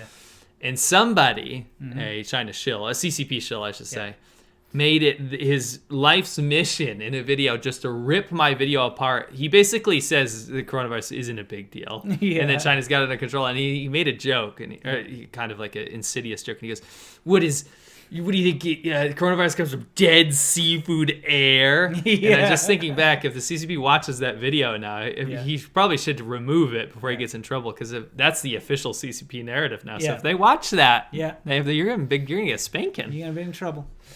All those shills were like really just they playing it down. And remember they were like celebrating. Remember that one Canadian shill I found on Douyin? It was like, Canada will not block flights from Wuhan, China. We are a family. We know coronavirus isn't a big deal. And there was like triumphant music. Just it's just like a cold or whatever. Anyway, we don't need to get to that. No. Massive fins. Biden said the WHO response is pretty much full of crap. He will rely on U.S. intelligence. I was actually really happy when I read that. Yeah. I mean, as you should, though. Let's be honest. if you're relying on the WHO at this point since the beginning, you're going to disappoint your populace. Of course, if you're relying on Peter Daszak. Yeah. There's another name. No, there's another name. Yeah, we have you guys should come up with your own names. We have another name for the man. Angel Slayer, Yeah. 169. Did you hear U.S. diplomats coming to China were given rectal swabs for COVID-19? I did hear that, and I heard it was an error. Diplomats complained the procedure was undignified, and I'm pretty sure the Chinese response was that they made a mistake, that they were given that directive. Well, that's the thing, is that it wasn't an error, No. obviously, but after Of there was course. some pushback, You they're know like, what- oh, you know no, what it I'm was an talking error. about. You know what I'm Imagine you're a US diplomat and they like bend over. That's what they're doing anyway, bending over for China, so I think it's kind of symbolic. Dave from last time, when he gave you a flirty message, he said that you would look sexy with a beard. He now says that I would look super Nice. sexy with a beard. Nice. So thank you, Dave. And I promise you this, Dave, as attractive as you might think I am now with a beard, you would not like me anymore. All right, Dave. Tornado Brick, are there CCP propaganda video games? There's got to be. Yeah, dude. There's got to be. Dude, yeah, of course they are. I haven't done a whole lot of research into Chinese games. Any online game is a CCP propaganda video game Yes, these true. days, because that's all that, there's huge amounts of national. You know what? displaying My Chinese video games are me going on Chinese government websites. I just love them. I literally peruse them in my free time because they're so ridiculous. Yeah. Citizens of Symphonia. Sorry, just because of this was caused by the CCP doesn't absolve politicians from the U.S. in the way that they've handled it. We didn't say that. Lockdowns that aren't supported by the data that we have are societal suicide, and we agree with that. You understand what we were trying to say is that when that's the only conversation anymore, the bickering about the local politics and the politicians, that is a necessary discourse. Yes. But that's the only thing. And then the Chinese government, I should say, gets removed from the entire scenario. Is exactly why they win. Yeah. Right? Not the Chinese people. The Chinese government wins when they've removed themselves from the narrative. Yeah. They can come up with the most bullshit theories you ever heard, and then people go in one ear out the other at that point. Sure. Right? That's why we brought that up. Correct. Julian Kolbus, genuine question. Why is this a subject that received virtually no coverage in the mainstream media? Did I just miss it? And we're just talking about what we spoke about. You riddle me that. Yeah. I legitimately don't That's know. because the mainstream media has stupid agendas to paint certain political areas in a bad light or whatever it is. And for whatever reason, the truth doesn't matter to them. All that matters is how they can, I mean, dig in their little digs here and there and do their nonsense. Devil's advocate, though, I mean, it's the BBC that brought us that interview. Yeah. Like, there is very good journalism. And I mean, there's good journalism in everything. People always get down on me. Fox has good journalism. CNN has good journalism. MSNBC has good journalism. In amongst all the crap. In amongst Yeah. whatever crap they're putting out, because there's editorial pieces. Mm-hmm. There's actual investigative journalists that go out to do stories. You can't discount everything. The problem, again, is that we're dealing with a world where it seems like the American news is all that anyone ever pays attention to. And it doesn't matter where you are in the world. Sure. I saw this myself growing up in South Africa, because the entire international news is all like free Mandela, etc., etc. Everything's great. Everything's wonderful. So it all gets handed over. Murder rates go sky high. Like, huge problems erupt in South Africa. The worst horrible things going on right now in South Africa when it comes to crime and infrastructure and the economy and everything. But it's no longer an issue. It's like, we achieved our goal. Everything's cool. Rainbow Nation, everyone's happy. Let's move on. And they never talk about it again. Sure. Meanwhile, it's a steaming pile of shit. And that's kind of how the mainstream media is. They focus on what's interesting to them. Their little narrative has to be in general, achieved, and then everything else is okay. So actual real things that are affecting the entire world coming out of China are of no consequence, because they'd rather, talk about what Biden wore yesterday or what Trump did at the golf course or something like that. It's stupid. It's like a stupid situation. So real news, real important stuff that we should be paying attention to is just kind of pushed aside. That's because the whole world of media is kind of being driven by the American media. But keep in mind, it exists. Yeah. Right? And it exists under these companies. So you can't discount all this stuff. You can look at the company and say that company's shit. And I agree. Yeah. Mainstream media companies are shit. Yeah. But in amongst them, the journalists are not to be demonized. Journalists are good. We need journalists. And we get a lot of our information from journalists. Good journalists are good. Good journalists are good. That's what I meant to say. Bullshit, trash, tabloid journalism. Of course, it's just awful. But real garbage. investigative journalism is necessary for us to know about this stuff. Sure. Keep up the good work. Thank you. JP, have you heard about the Uyghur thing? Yep, we already talked about that. We did Thank you talk so about much. that. Thanks. How balance between the racist notions towards the Asian American community and identify COVID as a China virus, or Wuhan virus. Well, if you're that stupid that you want to equate a virus with a person, that's on you. You know. I mean, that needs to be called. That's just ridiculous. If you think that, then get out of here. I made this video a while ago. It's one of my biggest videos from like years ago, and I titled it, "Are Chinese Girls Easy?" And this is a question, because this is a question I was asked a lot. I'm living in China. I was dating Chinese women. I was in relationships. People want to know. So I answered the question, and the answer is not really, to be honest. But the fact of the matter is, that question, if I say, "Are Chinese girls easy?" does anyone think that I'm talking about a Chinese person, a Chinese American? Or does anyone think I'm talking about a Chinese Australian? Or does anyone think I'm talking about a Chinese South African or a Japanese American? If you do, you're dumb, because I am talking about Chinese girls in mainland China, where I was living, of course. It's like the same question if I said, "Are Kenyan girls easy?" or "Are American girls easy?" or "Canadian girls easy?" I'm not talking about a race here. I'm talking about, a nation and the people within. The same thing goes with this. If the virus comes from Wuhan, which it does, that doesn't mean that the Asian person living down the road from you has anything to do with Wuhan. That's an American or an Australian. It's really sad that we have to point that out. Yeah, but this is the stupid thing is, how dare you try to blame someone that lives in your country who just happens to be of Asian ethnicity? Statistically, if you're doing that, if you're like some random dude that's not Asian, and you're pointing at the Asian person, you're saying that's the cause of the virus, like they have the virus. Statistically, you're more likely to have it than they do. Because they contracted it. If you look at racial demographics, Asian people in the U.S. contracted it less. That's because they took it seriously. Exactly. Because they know what China's all about. You have to be a special kind of R word to do something like that. Now, here's the thing. If you're sitting in the airport and the pandemic is broken out and everyone knows that it's currently spreading all over the world, and a massive amount of Chinese tourists land there directly from Wuhan, yes, don't go near them. Cover your mouth, move out of there, because you know that that's a very potential, If you had that hypothetical information. Yeah, I'm just saying, that's potentially correct. But to, racially discriminate against someone. We're talking about at the beginning of the pandemic. Yeah, of course, not now. No. But to racially discriminate against your neighbor who is, Canadian or American or somebody whatever. You see on the street. Yeah, who's been living there their whole life. That's the stupidest thing ever. You have to understand that the source of this virus is China, not ethnically Chinese people. Yeah, it's a cock up from the Chinese government. Yeah, absolutely. Nanda Mari, thank you for sharing so much important coronavirus information. We need more of this passion and truth in mainstream media. Thank you. Paul Douglas, just because. Thank you.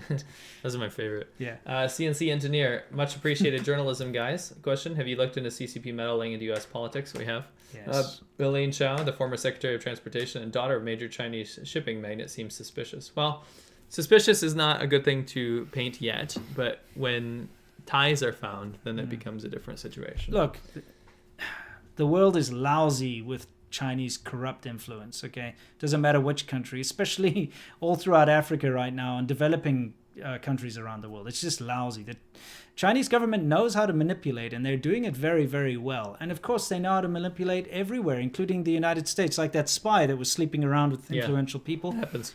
It's how it is. Guys, China knows what they're doing, and everyone's too damn stupid and naive to see it for what it is. And that's what we're here for, is to try and educate you all so that next time you don't just take things for granted and expect everything is okay. You know what I mean? You'll be a little bit more suspicious of that PLA general that is suddenly, your new manager at work. Do not be suspicious of Chinese people. Be suspicious of someone with clear ties. Communist Party ties to the CCP and has acknowledged that. Yeah. That's when you start to have alarm bells going off. Absolutely, yeah. Made SWYSWB. I just want to say sincerely thank you for you two taking the time to help educate. Your content experience is valuable, substantive, and genuinely refreshing. Stay awesome. Thank you. Appreciate that. Robert Lopez, always awesome. You too are. You're also always awesome. Sensui Taima says, shocks to see China has the brown paper bag test. What is that? I actually don't know. Oh, sorry. And thank you. Exa from the Ashes, not to mention China owns the quarantine hotels and jails in Canada. Thanks for always. Interesting. That is interesting. China owns Canada, to be honest. Oh, yeah. To a certain extent. Yeah. I mean, they just voted unanimously that the Uyghur genocide was a genocide. Yeah, so. but I'm talking about like real estate, Oh, and sure, like sure. companies and corporations and. Kurosna. So the CCP spreads COVID, cancels our Olympics, is allowed to host their own, and everyone is forced to come or else. Can you imagine how we feel? Yeah. Yeah, we get it. Yeah. Henry, according to all laws of aviation, there's no way a bee should be able to fly. Its wings are too small to get its fat little body. Okay, that's some good facts right there. And that's actually an old wives' tale. They're like, we don't know how bees can fly because that's complete bullshit, by the way. It's just like people like to throw that out there. You know what I mean? We know exactly how bees fly. CC, want to take my black friend to China. How should I explain to him that racism she may experience in China is not the racism in Western sense, but more due to ignorance? Well, that's exactly what you just said. Look, at the end of the day, let's be honest. Racism is racism. And it's not going to make them feel any better if someone's pointing at you on the street. And in Chinese, they won't understand it. That's the only saving grace. Really. Because if someone's pointing at you and say, look, she's so black. Look, she's so ugly. And this is what they're saying in Chinese. That's worse than Western racism, because at least in the West, people, they might be racist, but they're not going to point at you and say derogatory things about you in public. So you got to understand that there's no filter in China when it comes to these things. And the saving grace, honestly, is that your friend won't be able to speak Chinese. So maybe she'll just think that they're being friendly. Jason on, if you're into DCS, download the new F-22 mod. Kill everything. I shouldn't say kill. I say shoot paintballs at everything without people knowing you're there. Growling Sidewinder makes great content. Yeah, I do watch Growling Sidewinder, and the BVR attacks are pretty good. I got the F-16 module as well. I've been messing with. But Mel, thank you. Zach Miller, Corin. The motion in Canada is unfortunately not legally binding. As a Canadian, I know. As a Canadian, I'm happy at least this was done. Have there been sanctions elsewhere? Not that we know of yet, but the gears are in motion. Motion. Yeah, they're in motion. Wu Mao, you often say that you dislike the CCP and not the Chinese people, but the majority of them support the CCP, so why should we have any sympathy? They don't. That's the thing. You take a poll and ask Chinese... We talked about this last time. Yeah. Let's just say you go to China right now and you are an official poll taker from the government. Sure. Or whatever, and you go up to a person on the street. Do you support the CCP? Of course they're going to say, yes, I love it. Yeah. Because you're not allowed to say no. And if you do, you can get into trouble. And not officially. Yeah. If you're just having a conversation. The majority of Chinese people are apathetic to it. There is no way outside of it, right? Yeah. Especially if you're not in the party. You're just very apathetic to the whole situation. You basically have to roll over. Yeah. The Chinese people, I'll put it to you this way. The Chinese people that I'm friends with, on the surface might be fairly pro-CCP because they're proud to be Chinese. And the CCP has successfully integrated the fact that you have to support the government to be a proud Chinese person. Yeah. However, in nuanced discussion with them, they're very against a lot of the principles of the CCP and hate a lot of the principles that the CCP stands for. They're not stupid. Yeah. They just lack the nuance because there hasn't been real discourse surrounding politics and the political situation in China. So the shills like to do this. They like to dehumanize people. Like if you watch YouTubers, like Western YouTubers in China that promote the CCP, one of their favorite things is that look at all these Chinese people around me. Number one, they don't speak Chinese, by the way. Yeah, so they don't understand what people are saying. They don't have these nuanced discussions that we've had with Chinese people. Sure. We've never had one of these discussions before. Yeah. They go, look at everyone. They're so happy. They love the CCP. They love China. So shut up, West. You're full of lies. Yeah. Well, you haven't had the conversation with them to understand that, number one, they haven't been able to form a real opinion about the Chinese Communist Party. Number two, they're painfully unaware of a lot of things because they're only allowed to see state-sponsored news, and the internet is freaking blocked, dude. Yeah. You're literally talking about a populace that's been cut off from international dialogue on purpose by their own government. And then you say, look, they support their government. Are you dumb? On top of that, if you're going to stick a camera in someone's face in China and ask them, do you like the CCP? Are you happy with your life here? What do you think the repercussions are? Of course they have to say yes. If you say no and it ends up on the internet, you can be in a lot of trouble. Your whole family can be in a lot of trouble. And this is something that I've proven multiple times through my videos. If you look at the video I did last week where I interviewed the Ghanaian guy who put a video on Facebook, it got him forcefully deported and like 16 police living with him in his apartment for the 2 days prior to him being deported. It just shows you that if you do put anything online or you do have a staunch opinion against the government, you're going to be in trouble. So of course you're going to have a high approval rating. It's the same in North Korea. Imagine they go take a poll. Oh, 112% of the people here approve of the government. 19 holes in one. And all the dogs. And all the dogs. The thing is, some of the most important work that I think Winston and I do, and I'm talking to you, Umao. I think that was a good question, actually. Some of the most important work that we do that separates us from either articles about China or the pro-CCP shills, like the YouTubers especially, is that we talk about the nuance, the gray area between all of this. Because the shills tend to talk in absolutes. They'll use an example to make an absolute about everyone in China. Everyone in China supports this. Everyone in China thinks that there's no Uyghur genocide. Everyone in China loves the education system. It's this huge swath, this big brush, right? And to me, it's very dehumanizing because you'll take a personal story like the guy from Ghana to really understand the nuances of how the police system works. Sure. I've understood that. When I talk to people and talk to my friends about this stuff, we get into details about how things actually run in China on a personal basis that gives you more perspective instead of painting all Chinese people as a big brush. Sure. To me, one of the most racist things that some of these pro-CCP shills do is that and I say this all the time, they've never shown me that they have any meaningful relationship with Chinese people. And they don't have to show me that in video, but the reason I know that is because they don't even have the language skills to forge a meaningful relationship. Not so possible. how are you going to understand how China works? And I'm not trying to take away your credibility, so talking as a whole. Yeah. But how are you going to forge a meaningful relationship and speak about Chinese people as a whole, right? Rather than the intricate details of how the government works and things like this, when you just say everyone is in support. Sure. Everyone, look at how amazing life is. I'm going to walk around and look for homeless people. Yeah. And look, there's no homeless people. I'm going to go show this on camera, right? It's such on-the-nose bullshit. And it's so unbelievably facetious and unbelievably dumb, like poor journalism to me. Sure. Rather than what we do is spend hours and hours researching into a topic and fully understanding it before we open our fat mouths about it. Absolutely. Right? Never mind that, just life experiences of seeing the real thing. That as well, right? But keeping those relationships and actually understanding how China works is very, very much more useful to me in understanding how evil the CCP is. And we came to that conclusion because of our relationships with people in China. Correct. We didn't come to the conclusion that the CCP is evil because we read an article about it, right? So there's a difference. Yeah. Sorry if I went on a rant there. Sure. JP, Canada's conservative leader is calling for the relocation of the 2022 Beijing Olympics over the Uyghurs. Do you guys see the boycott as a possibility? We hope so. Well, that's what my video is about tomorrow, so I hope you can watch it. Jordan, thank you. P-Dog, thank you. Zach Miller-Corin, you guys are awesome. I've been following you for 5 years, and you're always a voice of reason. I appreciate Keep up the great investigative really work. appreciate that. Thank you. Case closed 93. Winston, great interview you just did. The U.S. They say the U.S. police are racist, but at least they don't smoke in your house. Yeah. You don't think I'm insensitive, but you have to watch the video to understand how insane that was. Yeah, and I mean, look, the thing is, like we've said already in this video, this racism that's baked into Chinese society, it's just accepted, and it will blow your mind. It will blow your mind. Anyone from a Western country that's been PC their whole life.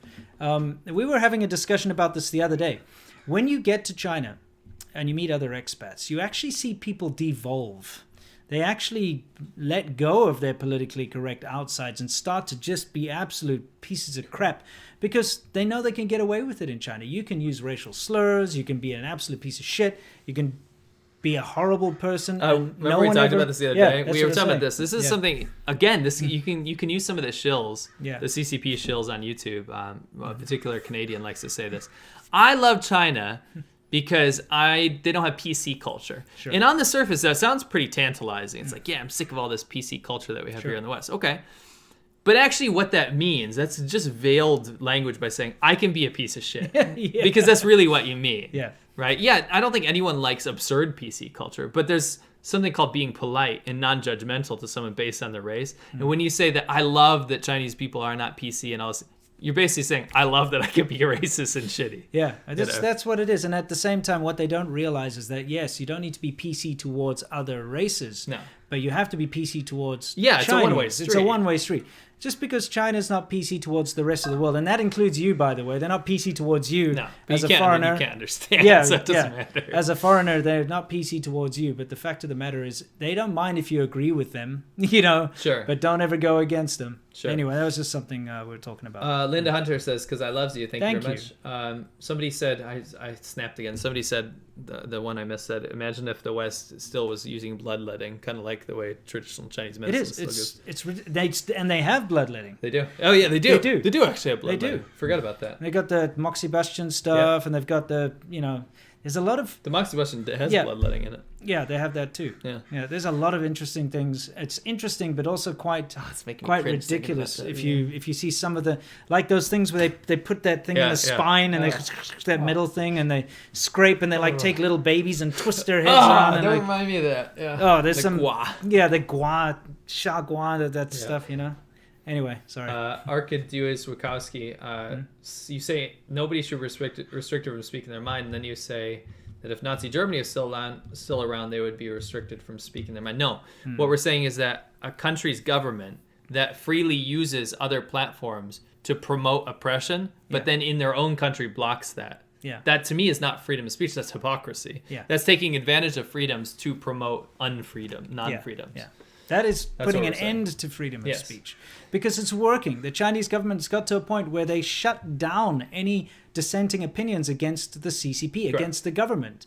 And they do this by using things like cancel culture and, saying people are racist if they say this about the Chinese government. How is the Chinese government a race? You know what I mean? Apparently it is. Well, because the CCP said you cannot remember Xi Jinping Yeah, said that. yeah, you cannot. I felt like that was directed at us. You cannot separate the CCP from From its the people. Yeah. Dan Cacciatore, thank you very much. That is incredibly generous. Thank Wow. you. Wow, and no message either. Like, Thank you. seriously. Send us an email or something if you want us to cover something. That's amazing. Thank you, man. Pro Claymore, monetized. Doughboy makes great stories again. Mm-hmm.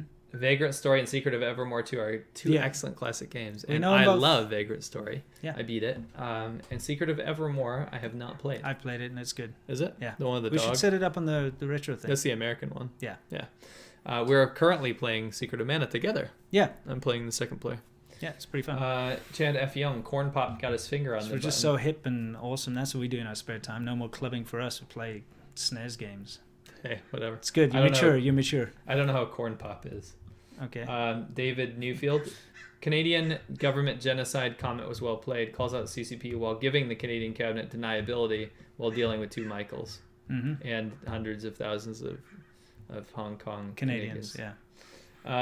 Business to 88. Stay awesome. Love you guys. And we went way over time today. My apologies. I actually like it when we go over time because it means Yes. that we're interacting with you guys more. Yeah. We super appreciate every single one of you who joins us here on the podcast. And I mean everyone. Of Seriously. course, the guys gave us super chats, you're incredibly generous and you're helping us so much. Yes. But I just want to say how much we actually do appreciate every single one of you who watches, even if you just watch the podcast. But Yeah, if you of watch course. any of our other channels as well, you guys are really fantastic. And you're the reason why we can continue to do this. So thank It's the you. only reason. Yeah. Guys, we got a lineup for you. Just quickly go through it. Yesterday, you talked about brands that are, the That- CCP's chasing. Basically, them our away. brand manager told us that we can't work with any brands anymore, more or less because of our opinion of Chinese Yeah, and government. that is, we talked about that last week as Yeah. well. So that is what it is. Tomorrow, I'm talking about the Beijing Olympics, the 2022 Winter Olympics. Should we boycott them? Please watch that. I hope you can It's up make to you up your guys. own mind. And of course, we've got our Worthless Whips and ADVChina next week. So we got a nice lineup for you. Can't wait to see you in the next one. We'll see you next week for our next live show, guys. And until then, you know the drill. As always, stay awesome. And I'm going to try not to